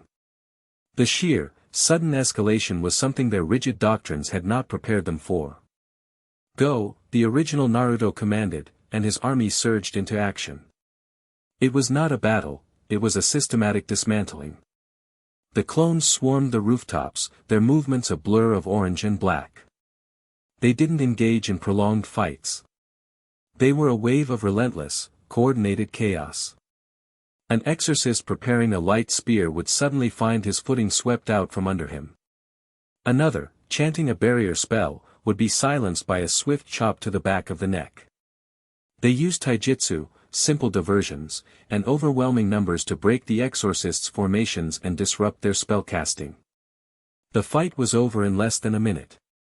The exorcists were left groaning on the rooftops, disarmed and neutralized. Naruto's clones dispelled, their experiences and leftover energy flowing back to him. He now stood alone again, facing Liban, who stared in horror and disbelief at the silent, defeated forms of his men. What sorcery is this? Liban stammered, his fanaticism finally cracking. It's the sorcery of not underestimating your opponent, Naruto said, taking a slow step forward. Driven by desperation and rage, Liban raised his silver cross. Abomination. I will send your dark soul back to hell myself. The cross flared with a blinding white light, a concentrated beam of pure holy energy, far more potent than the spears from before. It shot towards Naruto. This time, Naruto met it head-on. He held up his hand, and a swirling sphere of dark, primal energy materialized in his palm. It was not a Rasengan, not yet. It was something rawer. He met the beam of light with his orb of darkness. The two forces collided with a deafening roar. Light and shadow wrestled for dominance, creating a vortex of unstable power that tore at the very air. But Naruto's energy was denser, more absolute. It began to consume the holy light, swallowing it, smothering it. With a final push, Naruto's orb overwhelmed the beam, slamming into Liban. The zealot was thrown backward, his cross shattering into 1,000 pieces. He crashed into the wall of a warehouse and slumped to the ground, his robe smoking, his body convulsing as the dark, primal energy ravaged his system. He was defeated. Naruto stood in the quiet aftermath, the silence broken only by the groans of the defeated exorcists. He had won. Easily. But the true battle was just beginning. He turned to look at Akeno. She was staring at the scene, her body trembling. Liban's words, her past, the violence, it had all acted as a catalyst. The fragile control she maintained over her dual nature was shattering. Arcs of golden holy lightning and wisps of black demonic energy began to lash out from her body, warring with each other. Her eyes glowed, one violet, one a brilliant gold. Akeno. Naruto called out, taking a step toward her. Stay back, she screamed, clutching her head. The warring energies exploded outward, forming a chaotic storm around her. The ground cracked. The air sizzled. I can't control it. Her face was a mask of agony and self-loathing. This was her nightmare made real. The two halves of her, the fallen angel she inherited from the father she hated and the devil she became, were tearing her apart from the inside. Naruto didn't listen. He didn't back away. He saw her pain, her fear, and the lonely battle she had been fighting her entire life. He wouldn't let her fight it alone. Not now. He walked forward, directly into the maelstrom of her power. The holy lightning struck him, and he grunted, the power stinging his skin. The demonic energy clawed at him, trying to corrupt and consume. But he pushed through, his own immense aura acting as a shield. He reached her, standing in the eye of her personal storm, and placed his hands on her shoulders. His grip was firm, grounding. "Stop fighting it," he said, his voice cutting through the roar of her power. She looked up at him, tears streaming down her face. "I can't. It's who I am. I'm a monster. An abomination," she sobbed, parroting the words that had been used to wound her for so long. "No," Naruto said, his blue eyes boring into hers, fierce and unwavering. "This power is yours. Both halves. The light and the lightning. It's not a curse. It's just power. Power isn't good or evil. It's the will behind it that gives it meaning. So stop letting them fight. Make them obey." He channeled his own energy, not to suppress hers, but to guide it. It was a technique he'd learned from the toads, a way of feeling and harmonizing with natural energy. He treated her chaotic aura as a force of nature, finding its currents, its rhythms.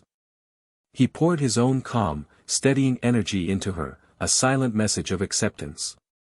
"It's okay. I'm here. You are not alone." Akeno felt it. His energy wasn't judging her. It wasn't trying to fix her or purify her. It was embracing her. All of her. The light and the dark. It was the acceptance she had craved her entire life. Following his lead, his unspoken guidance, she stopped trying to push the two halves of her power apart. Hesitantly, she let them touch. She imagined them not as enemies, but as two hands, her hands, clasping together. The result was instantaneous. The chaotic storm around her didn't just vanish, it merged. The golden lightning and the black demonic aura swirled together, intertwining like twin serpents. The warring energies found a harmony, a terrifying, beautiful equilibrium. The new power that resulted was exponentially greater than the sum of its parts. A storm of black lightning, shot through with veins of brilliant gold, now crackled around her, held in perfect, effortless control. The agony on her face subsided, replaced by sheer, breathless awe. She looked at her hands, where the black gold lightning now danced playfully. She felt whole. For the first time in her life, she felt truly, completely whole. She looked up at Naruto, who was still holding her shoulders, a small, tired smile on his face. The tears still flowed, but they were no longer tears of pain. They were tears of relief. Of gratitude. Without thinking, she surged forward, wrapping her arms around his neck and burying her face in his shoulder. She sobbed, letting out all the years of pain, loneliness, and self-hatred she had kept locked away. He just stood there, his arms coming up to hold her, providing a solid, unshakable anchor in her storm-tossed world. He didn't offer empty platitudes or pity. He just offered his presence. And it was more than enough. When her sobs finally subsided, she pulled back, though she didn't let go. She looked at him, her violet eyes clear and shining. The playful mask was gone, the sadistic persona vanished. In its place was a raw, open vulnerability and an emotion so powerful it stole her breath, a deep, earth-shattering love and devotion. He had not just saved her from a few exorcists. He had saved her from herself. "Naruto," she whispered, her voice thick with emotion. He just nodded, understanding everything she couldn't say. From the edge of the train yard, unseen in the shadows of a ruined building, Rias Gremory watched the entire exchange, her hand over her mouth. She had felt the spike of holy power and Akeno's subsequent loss of control from her clubroom and had teleported immediately, expecting the worst. Instead, she had witnessed something profound. She had seen her oldest friend, her queen, break down and then be rebuilt by the very man she considered a threat. She watched as Akeno, still clinging to Naruto, leaned in and gently, reverently, kissed him. It was not a kiss of passion, not yet. It was a kiss of gratitude, of sealing a bond forged in shared pain and lightning. Rias felt a complex storm of emotions, shock, relief for her friend, and a sharp, unexpected pang of something she refused to name. It felt remarkably like jealousy. She quietly opened a teleportation circle and vanished, leaving them to their moment. This changed everything. Naruto was no longer just a powerful neighbor. He was becoming something far more important, and far more dangerous to her own carefully guarded heart. As Naruto stood there in the ruined train yard with Akeno in his arms, he felt the last vestiges of the nightmare's chill fade away, replaced by the warmth of a new, powerful connection. He might have an enemy in the void, but for the first time in this new world, he finally had an ally. He was no longer entirely alone. Chapter 5, The Uncaged Lion. The aftermath of Riser's humiliation was a political firestorm. News, carefully tailored by Phoenix loyalists, spread through the underworld's noble houses like wildfire. The official story was that the Gremory heiress's territory was in such disarray that a common stray had been allowed to run rampant, even managing to land a lucky, dishonorable blow on Lord Riser's own queen. The part about Riser being verbally dismantled and sent running with his tail between his legs was, of course, omitted. The narrative was clear: Rias Gremory was weak. She couldn't control her territory, and her weakness had led to an insult against a major pillar house. The elders, already looking for any excuse to enforce the marriage contract, now had all the ammunition they needed. Rias felt the pressure mounting from 1,000 miles away. It came in the form of terse, coded messages from her mother, concerned inquiries from other allied houses, and a chilling, formal summons delivered by a Phoenix family familiar. The summons was not a request. It was an invocation of an ancient, binding pact between the Gremory and Phoenix families. Riser was formally challenging her to a raiding game. The terms were brutal and public. If Rias won, all talk of the engagement would be silenced, the contract voided. If Riser won, the marriage would take place immediately, and her peerage would be absorbed into his. He was not just aiming to defeat her, he was aiming to utterly consume her life and erase her identity as a king. The Occult Research Club was a tomb. Rias sat behind her desk, the formal summons lying before her like a death sentence. Her face was pale, her usual fiery confidence extinguished, replaced by a quiet, simmering despair. She had 10 days to prepare. 10 days to turn her small, inexperienced peerage into a force that could challenge a veteran team led by an immortal high-class devil. It was impossible. "We can do this, President," Kiba said, his voice tight with forced optimism. "We'll train harder than ever before." "He has a full peerage," Kaneko stated flatly, her usual chocolate bar untouched. 15 pieces. "We have 4 active combatants. The math is bad." Issei, ever the hothead but now grasping the severity of the situation, clenched his fists. "I don't care. There's no way I'm letting that flaming chicken bastard lay a hand on the president." His boosted gear glowed on his arm, a testament to his will, but they all knew it wasn't enough. Akeno stood by the window, her expression unreadable. She had been quieter since the incident in the train yard, but it was a comfortable silence, not a strained one. The chaotic storm within her was gone, replaced by a deep, calm reservoir of power. Her loyalty to Rias was absolute, but her mind was elsewhere, on a certain blonde-haired enigma who had shown her the path to wholeness. "He's right," Rias said, her voice barely a whisper. She finally looked up, her ruby eyes filled with a desperate light. "Riser is arrogant, but he isn't weak. His peerage is experienced, and his regeneration makes him a nightmare in a war of attrition. Our chances are not good. She took a shaky breath, the proud king of the Gremory clan finally admitting defeat. I don't know what to do. Akeno turned from the window. Her gaze was steady, and for the first time, she challenged her king. Yes, you do, she said, her voice soft but firm. You just don't want to admit it. Everyone in the room knew what, or who, she meant. The answer to their impossible problem was sitting in a derelict warehouse a few miles away. The being who had effortlessly neutralized a Phoenix queen and verbally castrated her king. I can't, Rias said, shaking her head. I can't ask him. What would I even offer him? He's made it clear he doesn't want titles or power. He refuses to be a servant. To ask him to fight for me, it's asking him to become a piece in my game. He would never agree. You won't know unless you ask, Akeno pressed gently. And you wouldn't be asking him to be a piece. You would be asking him to be an ally. The distinction was critical. Rias stared at Akeno, at the new confidence in her eyes. This was Naruto's influence. He didn't think in terms of master and servant, only of comrades and equals. The thought was both terrifying and strangely liberating to a devil noble raised on the rigid hierarchy of the peerage system. Desperation was a powerful motivator. The alternative, marrying Riser, losing her freedom, failing her peerage who had put their faith in her, was unthinkable. Swallowing her pride, a bitter, painful pill, she stood up. You're right, she said, her voice gaining a sliver of its old strength.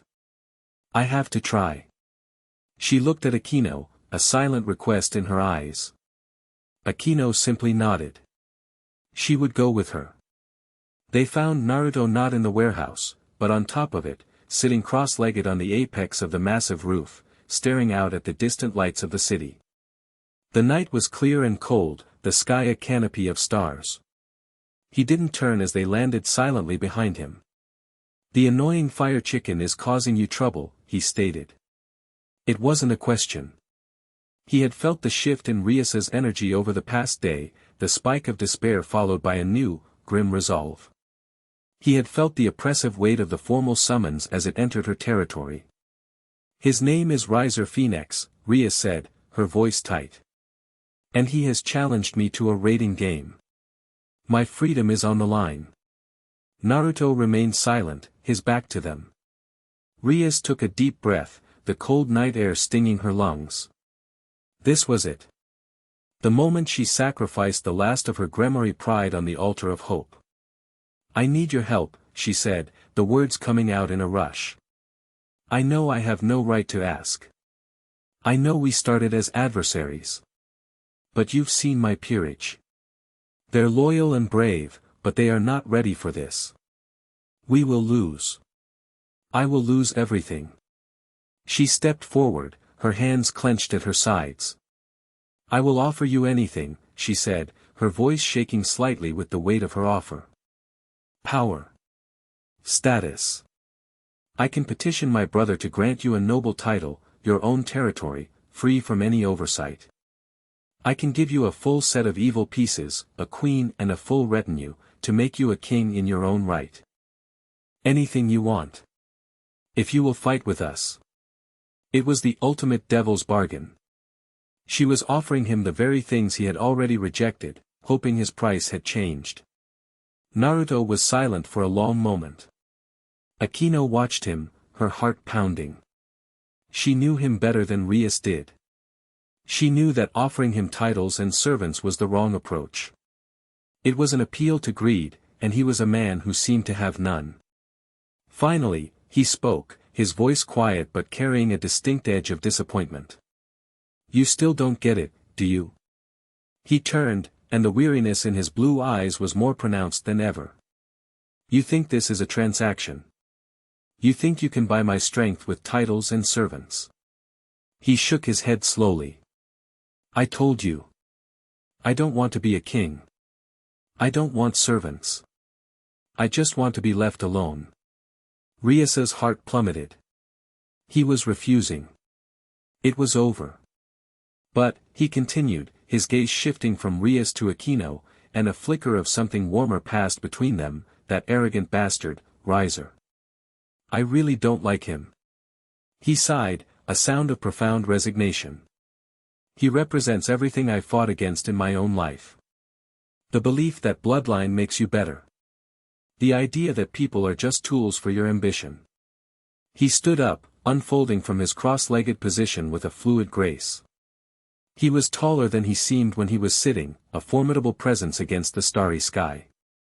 I won't be your servant, he said, his gaze locking with Rias's. I will not become one of your pieces. I won't fight for the House of Gremory. Rias's face fell, despair washing over her. But I will fight with you, he finished, his voice firm and absolute. As an ally. As an equal. We fight together to crush that fire chicken's pride into the dirt. And my only price is this: when we win, you and your family will use all your influence to make sure I am left in peace. No more offers of nobility. No more attempts to recruit me. You will guarantee my solitude. That is my deal. Rias stared at him, speechless.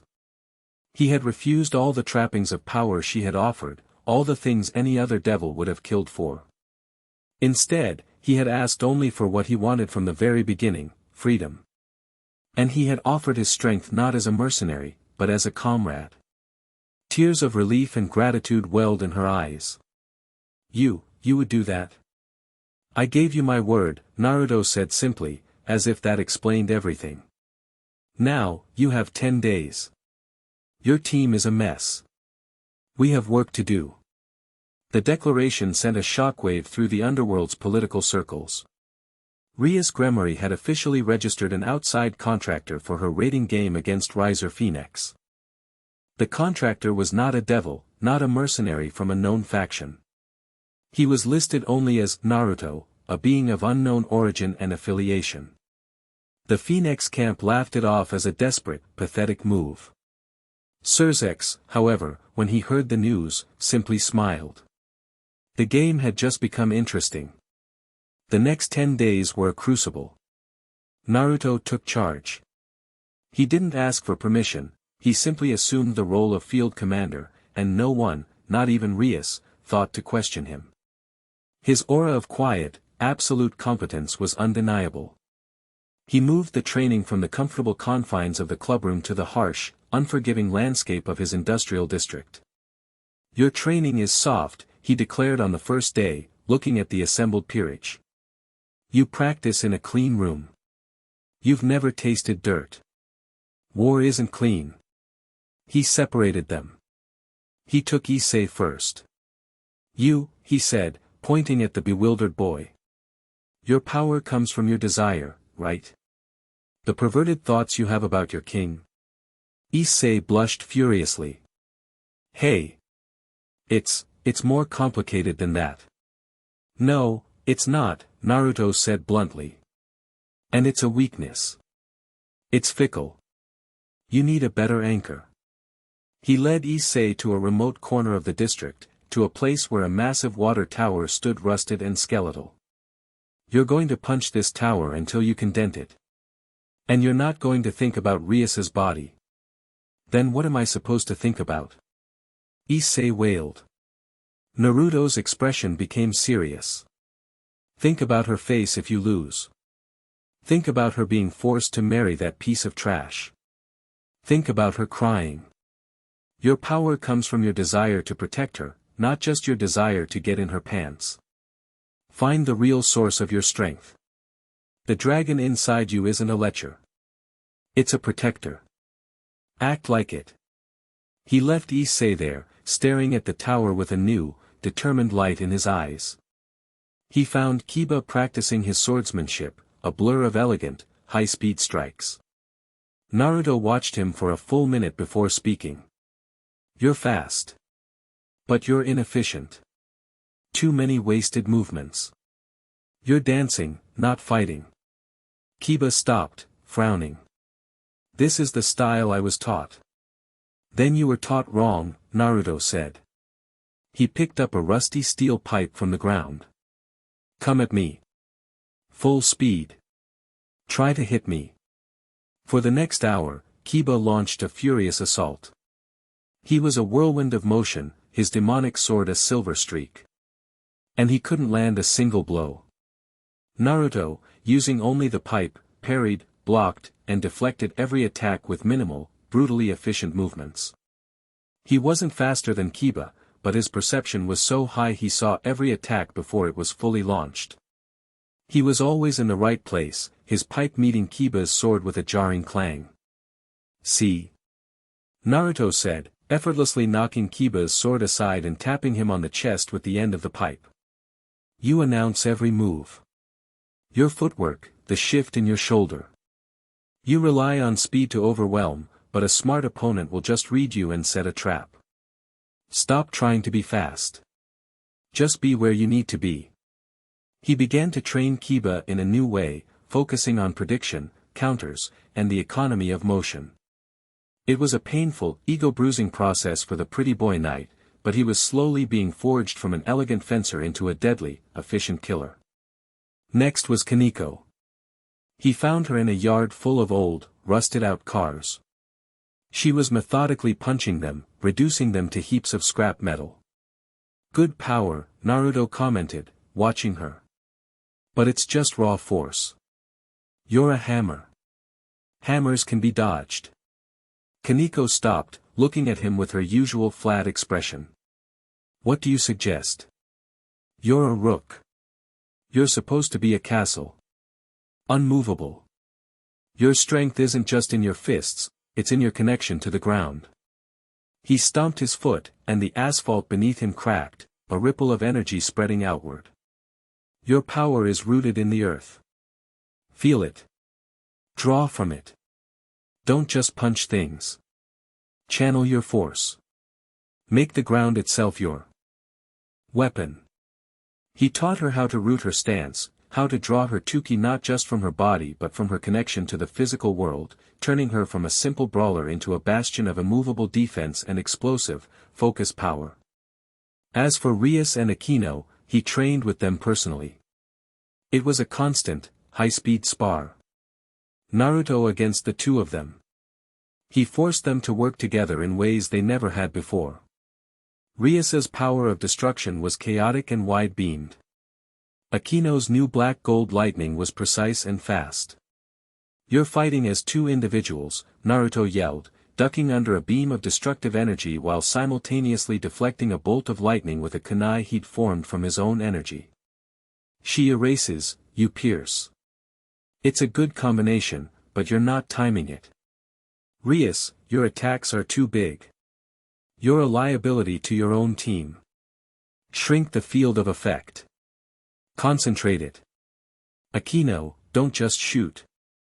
Use your lightning to herd the enemy into Rias's kill zone. Think like one mind. He pushed them relentlessly, forcing them to refine their powers, to communicate without words, to anticipate each other's moves. He was a demanding, terrifying, and brilliant teacher. In the evenings, when the brutal training was done, the dynamic shifted.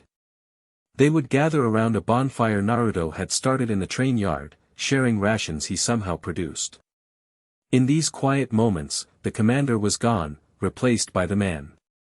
He would listen as Issei boasted about finally denting the water tower, as Kiba spoke of his new understanding of swordplay, as Kaneko quietly admitted she could feel the earth's energy now. He became their center. Their anchor. He didn't just train their bodies, he forged their wills. He listened to their fears about the coming battle and met them not with empty platitudes, but with quiet confidence. We've trained for this. We will be ready. We will win. Rias watched it all, a silent observer in her own camp. She saw her peerage, her family, transform. They were becoming stronger, faster, smarter. But more than that, they were becoming a team. A true, cohesive unit. And they were looking to Naruto not as a stranger or a contractor, but as their leader. Her knight, her rook, her pawn, even her queen, they revered him. And as she watched him laughing at one of Issei's stupid jokes, the firelight dancing in his impossibly blue eyes, she felt her own heart, the heart of a Gremory king, being drawn into his orbit. He was a force of nature, and he was pulling them all in. The 10 days passed in a blur of sweat, pain, and newfound camaraderie. On the morning of the 10th day, they stood together in the train yard, no longer a collection of individuals, but a single, sharp-edged weapon. They were ready. Chapter 6, Sage of the Burning Fields. The world dissolved into a cacophony of light and pressure. For the Gremory peerage, the sensation of being transported to a raiding game dimension was familiar, a jarring but manageable shift. For Naruto, it was something else. He felt the very laws of physics bend and rewrite themselves around him. The air grew thin, charged with an artificial energy. He was no longer on Earth. They materialized on a manicured lawn, the scent of cut grass and roses filling the air. Before them stood a perfect, life-sized replica of Kuo Academy, shimmering under a sky that was a perpetual, cloudless twilight. The buildings, the clock tower, the sprawling sports fields, it was all here, a faithful but sterile copy. This was their battlefield. A disembodied, magically amplified voice echoed across the dimension. The raiding game between the House of Gremory and the House of Phoenix will now commence. The field is a replica of Kuo Academy. Standard rules of elimination apply. Pieces may be retired by resignation or defeat. The game ends when one king is defeated or surrenders. Let the battle begin. Rias stood tall, her crimson aura flaring to life. The despair of 10 days ago was gone, replaced by a tense, focused resolve. She looked at her team. Kiba, his hand resting calmly on his sword hilt. Kaneko, a coiled spring of potential energy. Issei, his boosted gear already glowing, his expression a mixture of terror and fierce determination. Akeno, a faint smile on her lips, black gold lightning dancing between her fingers. And finally, Naruto. He stood slightly apart, his arms crossed, his gaze sweeping over the replica school with a practiced, analytical eye. He was a pillar of calm in the storm of their anxiety. What's the plan? Rias asked, her voice low, instinctively deferring to the man who had forged them into a weapon. His strategy will be arrogance, Naruto said, his voice cutting through the tension. He has numbers and regeneration. He'll try to overwhelm us with a frontal assault, thinking he can win through attrition. We will not play his game. He made the cross-fingered hand sign. In 5 puffs of smoke, 5 shadow clones appeared. They were less dense than his usual combat clones, their forms slightly transparent. Reconnaissance, he stated. They'll spread out, map the enemy's positions. We stay here. We let them come to us, but on our terms. He turned to the group. Remember the training.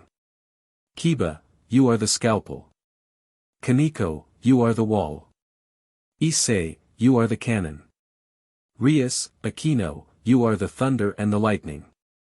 You control the sky. No one fights alone. We move, we strike, we vanish. We bleed them, one piece at a time. He pointed to the main school building. We make our stand there. The tight corridors will negate his numbers advantage. Go. The team nodded, their faces set with grim determination, and sprinted towards the building. Naruto remained behind for a moment, closing his eyes. His clones were already fanning out, their senses feeding him a constant stream of information. He could feel the Phoenix team, 15 distinct energy signatures, moving together in a single, arrogant block, heading straight for their starting position. Just as he predicted. He took a deep breath, drawing in the artificial air of the dimension. It felt thin, lifeless, compared to the rich natural energy of his district. But there was enough. Just enough. A faint, dark orange pigment began to form around his eyes. He was already beginning to draw on Sage mode, just a fraction of its power, enough to heighten his senses to a supernatural degree. He could see it all now, a three-dimensional map of the entire battlefield laid out in his mind. He vanished in a flicker of motion, reappearing inside the main school building lobby just as the rest of the team arrived. "They're coming," he said. 5 minutes out. Full frontal assault. They took their positions. The waiting was the hardest part. The silence of the empty school was unnerving. Issei's gauntlet began to chant, the sound echoing in the lobby. Boost! Boost! Boost! The rising tide of his power was a small comfort. The first explosion came without warning. The front doors of the academy were blown off their hinges, vaporized by a volley of fireballs. Riser Phoenix strode into the lobby, flanked by his entire peerage. He was wearing a flamboyant red coat, a smirk of absolute confidence on his face. "Rias, my darling," he boomed.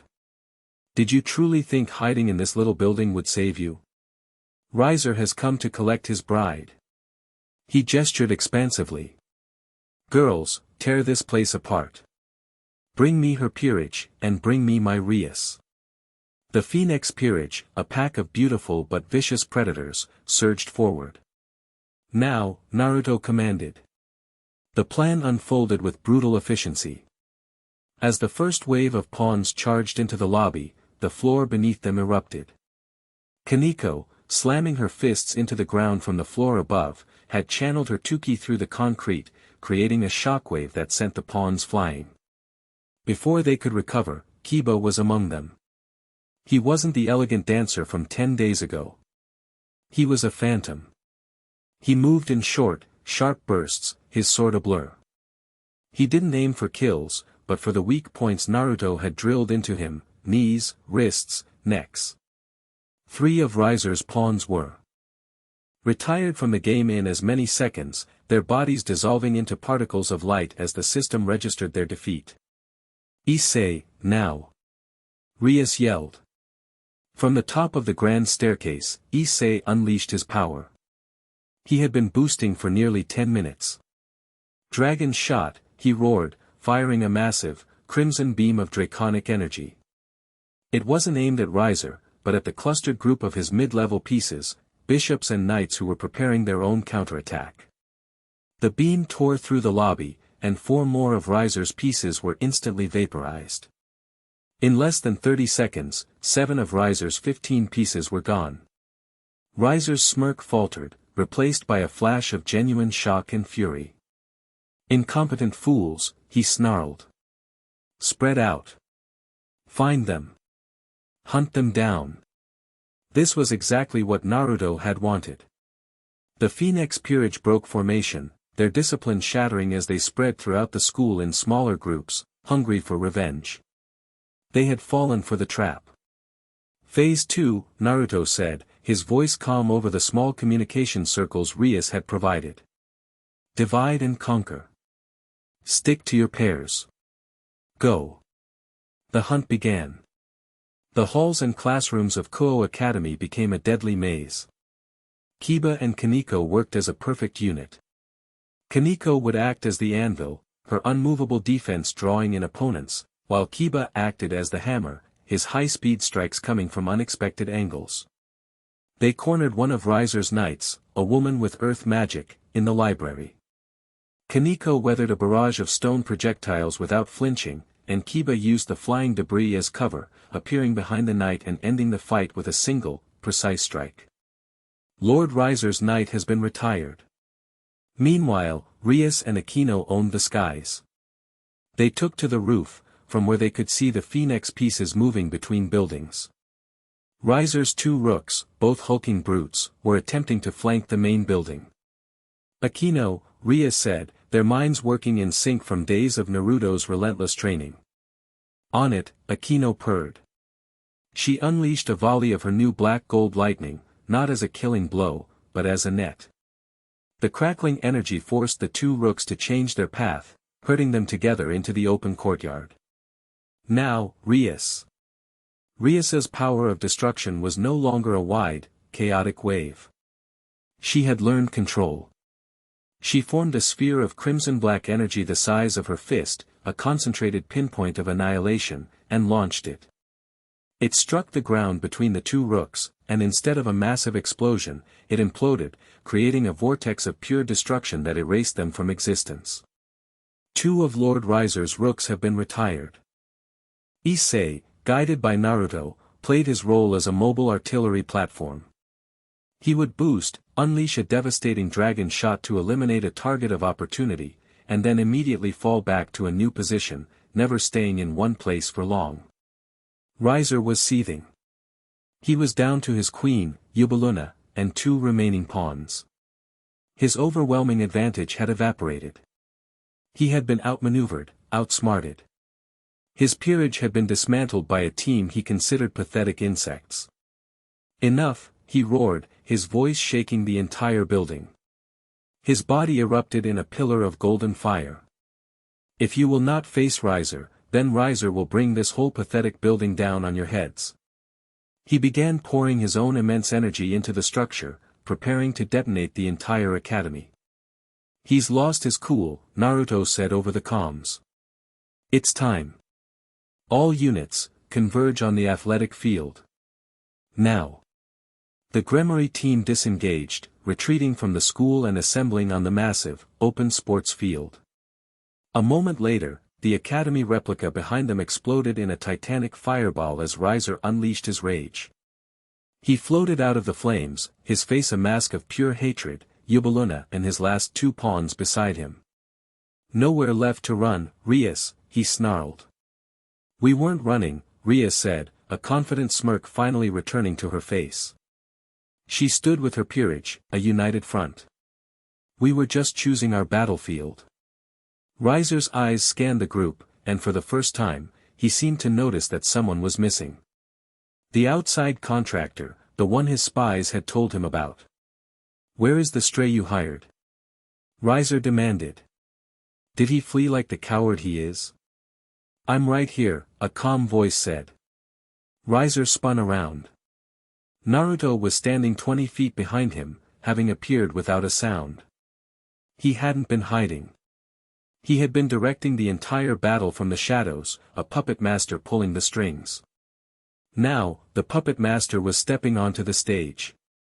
You! Riser spat, his eyes widening in recognition and fury. You're the filth from the industrial district.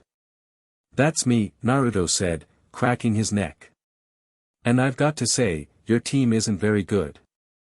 But I guess that's what happens when your king is an idiot. The insult was the final spark. I'll kill you. Riser screamed, launching himself at Naruto, his fists wreathed in phoenix fire. I will burn you to ash and scatter you to the dash. He was cut off mid-sentence. Naruto met his charge, not with a blast of energy, but with pure, unadulterated speed and power. He ducked under Riser's flaming punch and delivered a single, brutal kick to the devil's stomach. The impact made a sound like a thunderclap. Riser, the immortal phoenix, folded in half, the air driven from his lungs in a choked gasp, and was sent flying backward, tumbling across the field like a discarded doll. Yubaluna and the remaining pawns stared in shock. Rias and her team looked on in awe. Riser pushed himself up, his body already wreathed in regenerative flames, but his eyes were wide with disbelief. The blow hadn't just been strong, it had been heavy. It had rattled him to his very core.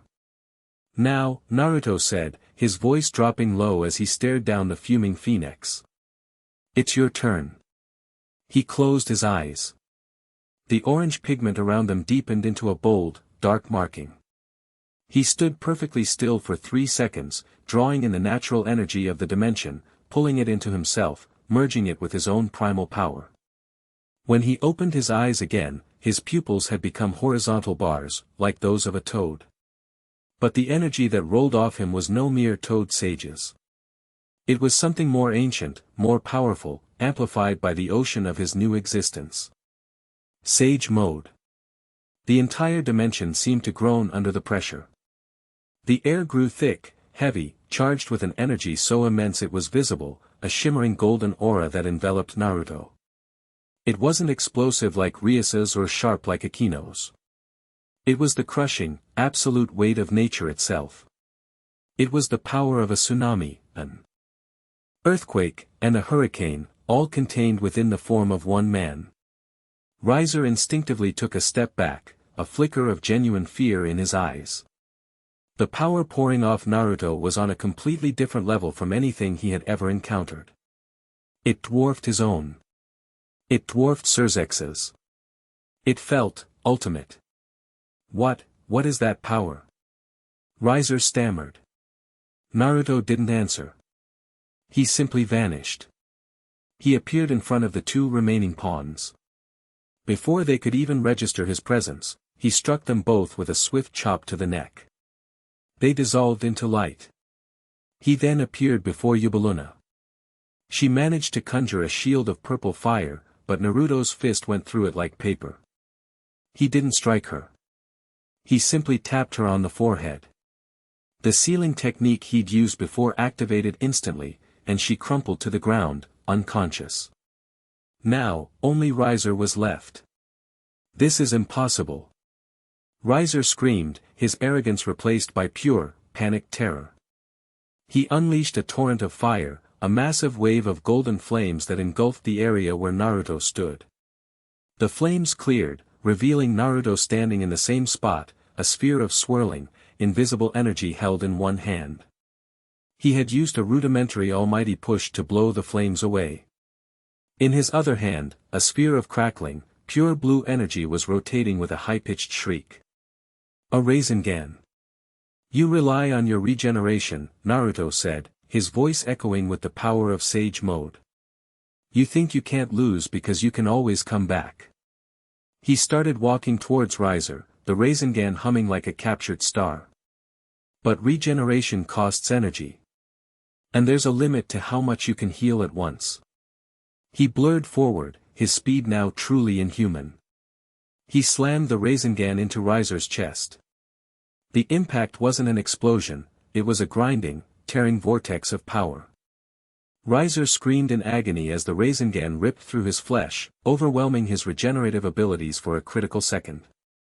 He was thrown back, a gaping, smoking wound in his chest. The flames of rebirth enveloped him, and the wound began to close, but it was slower this time. He was panting, his energy reserves already heavily drained. You see? Naruto said, appearing behind him. I can do this all day. Can you? He formed another Rasengan. Riser shrieked and tried to fly away, but Naruto was already there, slamming the second sphere into his back. The cycle repeated. Naruto became a golden blur, a relentless force of nature. He didn't use flashy jutsu. He used pure, overwhelming taijutsu and the raw, grinding power of the Rasengan. He wasn't trying to kill Riser. He was systematically, brutally, and clinically dismantling his will to fight. He was breaking his spirit. After the seventh Rasengan, Riser lay in a crater, his body regenerating in sluggish, sputtering bursts of flame. He was exhausted, terrified, and utterly broken. The immortality that had been his greatest source of pride had become his personal torture chamber. Naruto landed before him, his golden aura casting a long shadow. He stood over the defeated phoenix, the sage mode marking stark on his face. He didn't look triumphant. He just looked weary. Immortality doesn't make you a king, Naruto said, his voice quiet but carrying across the silent battlefield. It just makes you afraid to lose. He raised his hand, a final Rasengan forming, larger and more potent than any before. Riser flinched, shielding his face with his arms, a pathetic whimper escaping his lips. I surrender, he screamed, the words torn from his throat. I surrender. Riser Phoenix resigns. The disembodied voice echoed across the dimension. Lord Riser Phoenix has resigned. The winner of this raiding game is the House of Gremory. The world shimmered. The Gremory peerage rushed forward, cheering, shouting, Issei and Kiba lifting a stunned Rias onto their shoulders. They had done it. They had won their freedom. Rias looked over their heads at Naruto, who stood alone by the crater, his sage mode receding, the immense pressure fading. He hadn't joined their celebration. He had simply stood there, watching, a solitary figure who had just overturned the world. In the euphoric chaos, her eyes met his. The cheers of her peerage faded into the background. In that moment, there was only the two of them.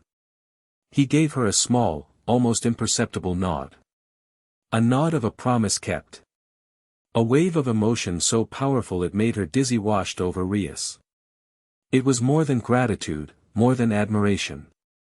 It was a deep, earth-shaking recognition of the man who had not just saved her, but had shown her what true strength, and true leadership, really was. The last walls around her heart crumbled into dust. Chapter 7, The Gremory Gambit victory tasted sweet, but the aftertaste was politics. The moment the Gremory peerage returned to the human world, their clubroom headquarters became the epicenter of a seismic shift in the underworld's power structure. The news of Riser Phoenix's utter and humiliating defeat, not just a loss, but a complete dismantling by an unknown entity allied with Rias Gremory, had spread with the speed of a hellfire storm. Rias was no longer the embattled fiancé, she was the giant slayer, the king who had done the impossible. But the credit, as everyone knew, did not belong solely to her. The name Naruto was on the lips of every noble, every devil, from the lowest-born functionary to the four great Satans themselves. He was a whisper that became a roar. A mystery. A boogeyman to some, a messiah to others.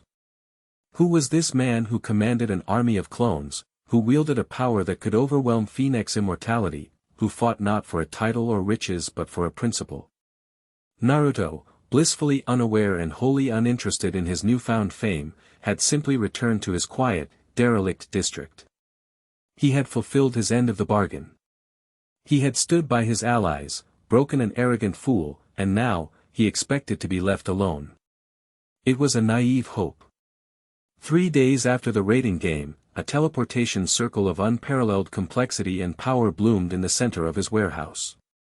It wasn't the crimson of Gremory or the fiery orange of Phoenix.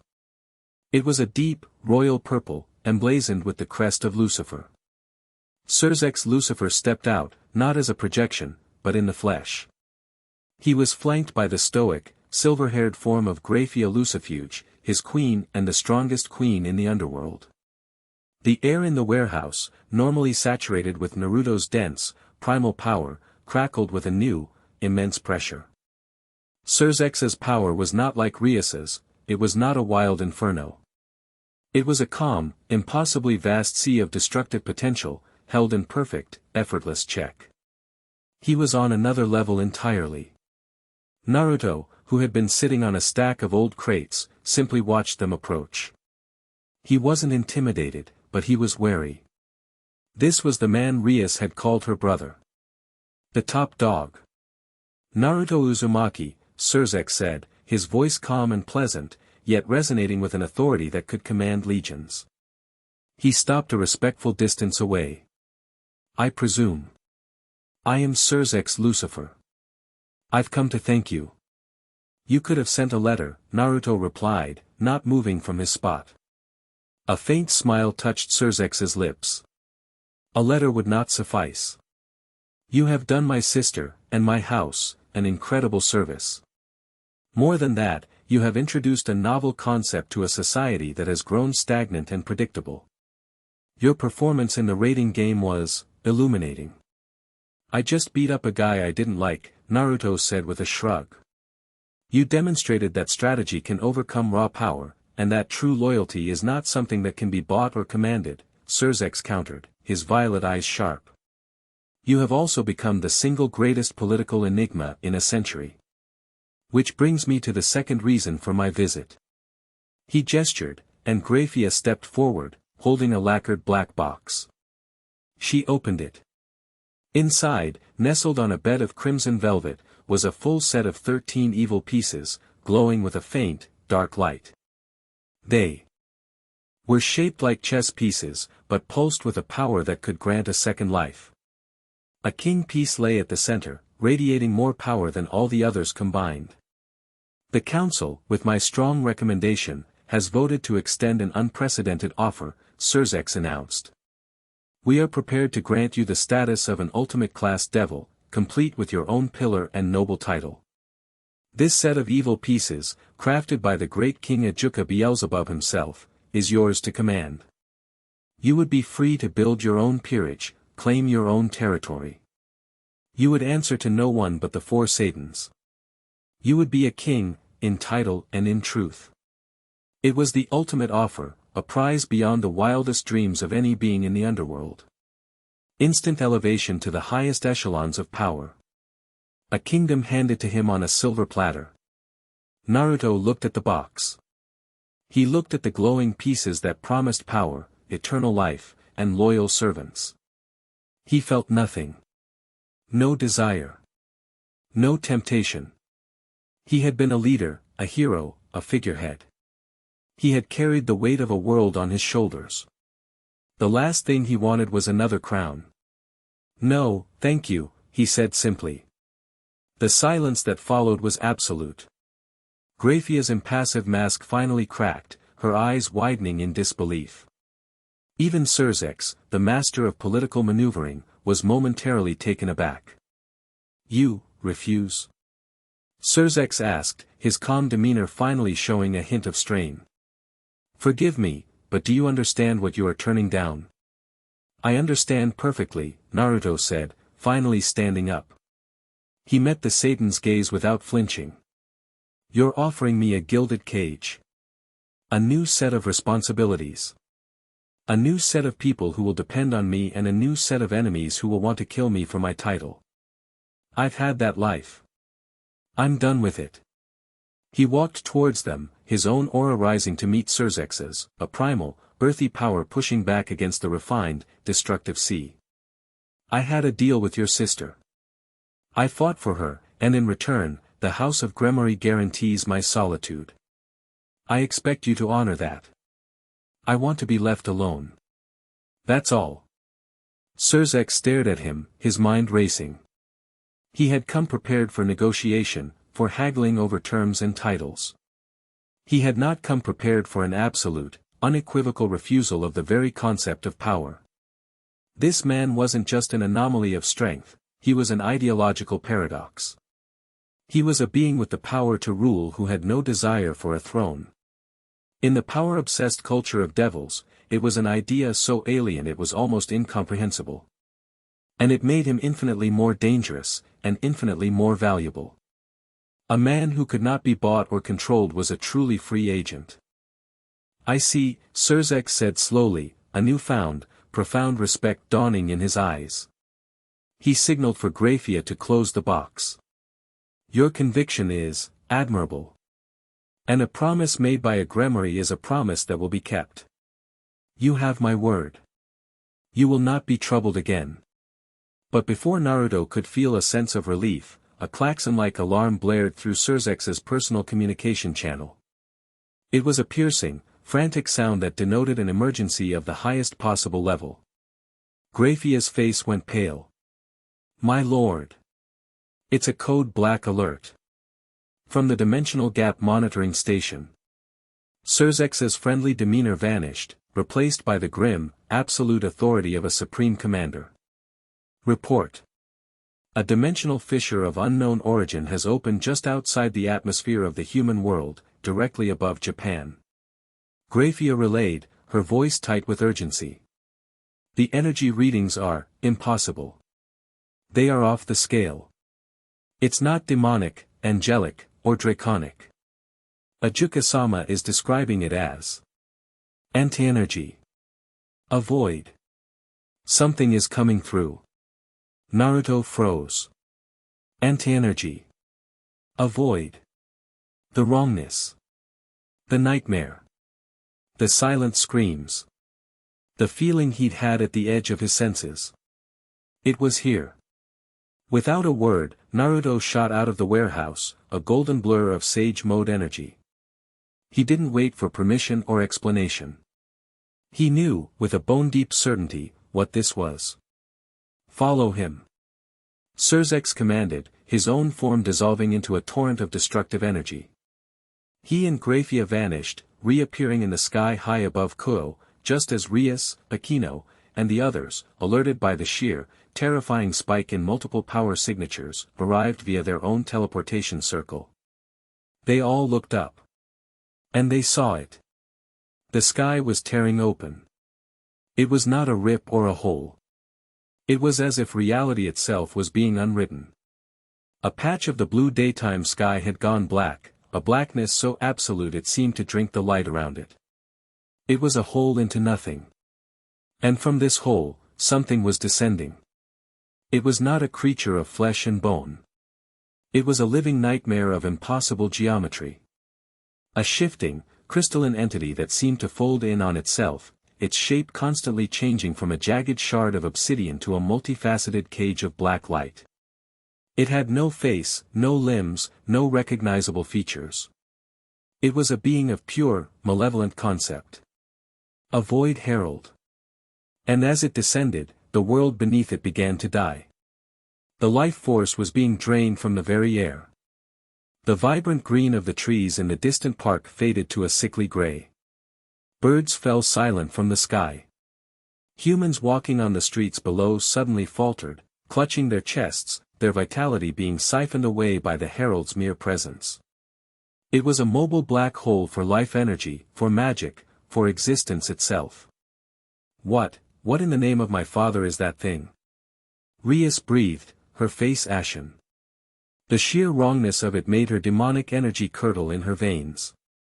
It's the anomaly, a voice said, and they turned to see Naruto floating beside them, his body wreathed in the golden fire of sage mode. His face, usually so calm, was a mask of grim, terrible seriousness.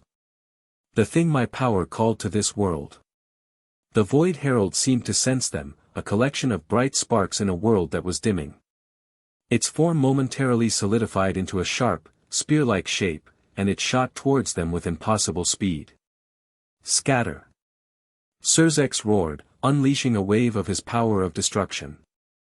The crimson-black energy, enough to obliterate a mountain, slammed into the herald. The herald didn't shatter. It didn't explode. The power of destruction simply vanished into it, absorbed without a trace. The assembled devils stared in horror.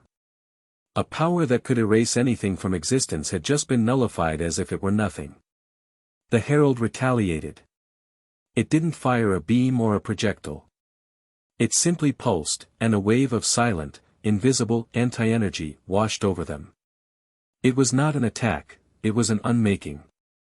Naruto felt the natural energy around him wither and die. Rias felt her demonic power stutter, her connection to it momentarily severed. Akeno cried out as her light and lightning flickered, the delicate balance he had helped her find threatening to shatter.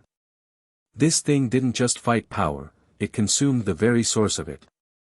It feeds on energy. Naruto yelled, his mind racing, processing the impossible. Don't use big attacks. It just makes it stronger. He moved first. He couldn't use a massive raisin shuriken, the creature would just eat it. He had to get physical. He appeared directly in front of the herald, his fist coated in a dense layer of sage energy, and punched. His fist connected with the crystalline surface. It felt like punching a hole in reality. There was a jarring sensation of nothing, and the sage energy coating his fist was instantly drained away, leaving his knuckles raw and bleeding. The herald pulsed again, and a shard of its black crystalline body shot out, impaling Naruto through the shoulder. He grunted in pain, but the wound was secondary. The real damage was the energy drain. The shard was acting like a siphon, pulling his sage energy out of him at an alarming rate. With a roar of effort, he grabbed the shard and ripped it out, throwing it away. It dissolved into nothing before it hit the ground. Naruto! Akeno screamed, her face a mask of terror. I'm fine, he gritted out, his shoulder already beginning to heal, though far slower than it should have. This was a nightmare. Their powers were a liability. Their strongest attacks were a buffet. How could they fight something that fed on the very thing they used to fight? Surzex and Grafia were trying a different tactic, creating dozens of small, precise destructive orbs, trying to chip away at it, but the effect was minimal. The herald's regenerative or adaptive capabilities were unlike anything they had ever seen. It was then that the herald communicated. It didn't speak. A single, cold, alien thought inserted itself directly into all of their minds simultaneously. It was a voice made of geometric patterns and the chilling silence of deep space. Anomaly detected. Your existence is a discordant note in the symphony of silence. You will be pacified. All extensions of your presence will be erased. It turned its attention from the devils in the sky. Its shifting form descended rapidly, heading not for a military base or a seat of power, but for the Gremlin-owned Kuo Academy below. What is it doing? Kiba asked, his voice trembling. It's erasing his extensions, Rias realized with dawning horror, looking at Naruto. The place he fought. The people he allied with. It's trying to erase us. The herald was a creature of cold, alien logic. Naruto was the anomaly. They were now part of that anomaly. Therefore, they too had to be erased. Naruto's eyes widened, a flash of pure, protective fury eclipsing the pain in his shoulder. This thing wasn't just targeting him. It was targeting his friends. His new home. His new comrades. It had just made the single biggest mistake it possibly could. It had made this personal. No, you don't, he snarled. He put his hands together. He began to gather an immense amount of natural energy, far more than he had used against Riser. The golden aura around him exploded, turning into a raging inferno of power. Naruto, don't. Surzex yelled. It will just absorb it. It can't absorb what it can't catch. Naruto roared back. He wasn't creating a ball. He was shaping the energy, compressing it, sharpening it. He was taking the core concept of the Raisin Shuriken, countless microscopic blades of wind energy, and removing the wind. He was replacing it with pure, hypercondensed natural energy. A weapon that didn't explode, but simply cut. It cut on a conceptual level. A massive, four-pointed shuriken made of pure, golden, shimmering energy formed above his head, so bright it outshone the sun. It didn't radiate heat. It radiated a clean, sharp pressure, the feeling of reality itself being brought to a razor's edge. Sage art. Raisin Shuriken of the primal void, he bellowed, pouring every ounce of his will into the name, into the attack. He threw it. The golden shuriken didn't fly. It simply was. One moment it was above his head, the next it was upon the Void Herald. The Herald, for the first time, seemed to register a genuine threat. It tried to shift, to absorb the attack, but it was too late. The shuriken wasn't an explosion of energy it could eat. It was a blade of pure concept. When it struck, there was no sound. There was only a flash of golden light and a clean, perfect line was cut through the herald's geometric form. For the first time, the creature emitted a sound, a high-pitched, psychic shriek that lanced through all of their minds, a sound of pure, alien pain and outrage. Its form destabilized, the two halves writhing. It had been wounded. Truly wounded. It stared at Naruto, its silent, alien consciousness burning with a newfound hatred. And then, it conveyed one final message, a promise and a threat. The silence is coming for the anomaly. You are only delaying the inevitable. The song will end. With that, the wounded herald folded in on itself, collapsing into a point of non-existence, and vanished, tearing a hole back into the void before sealing it behind it. The sky returned to normal. The sun shone. But the silence it left behind was deafening. Everyone stared at the spot where the creature had been, their minds struggling to process what they had just witnessed. They had faced a being from beyond their reality, a creature that treated a great Satan's power as a light snack. And they had survived, only because of Naruto. Naruto, his sage mode fading, swayed in the air, panting. The attack had taken a massive toll on him. Akeno and Rias were at his side in an instant, supporting him. "Naruto, are you alright?" Rias asked, her voice filled with a terror she had never known before. "I'm fine," he lied, his shoulder wound still aching with a cold that had nothing to do with the temperature. He looked at Surzex, his expression grim. "That was just one. A scout." Surzex nodded, his own face pale, the gravity of the situation crashing down on him. "The silence is coming," he murmured, repeating the creature's final words. This was no longer a political problem. This was a threat to their entire world, to all existence. And the man floating between his sister and her queen, the strange, powerful man who wanted only to be left alone, was standing right at the center of it. He was not just an ally anymore. He was their only hope. The end. Thank you for watching this video. Please be sure to subscribe to our channel and like this video.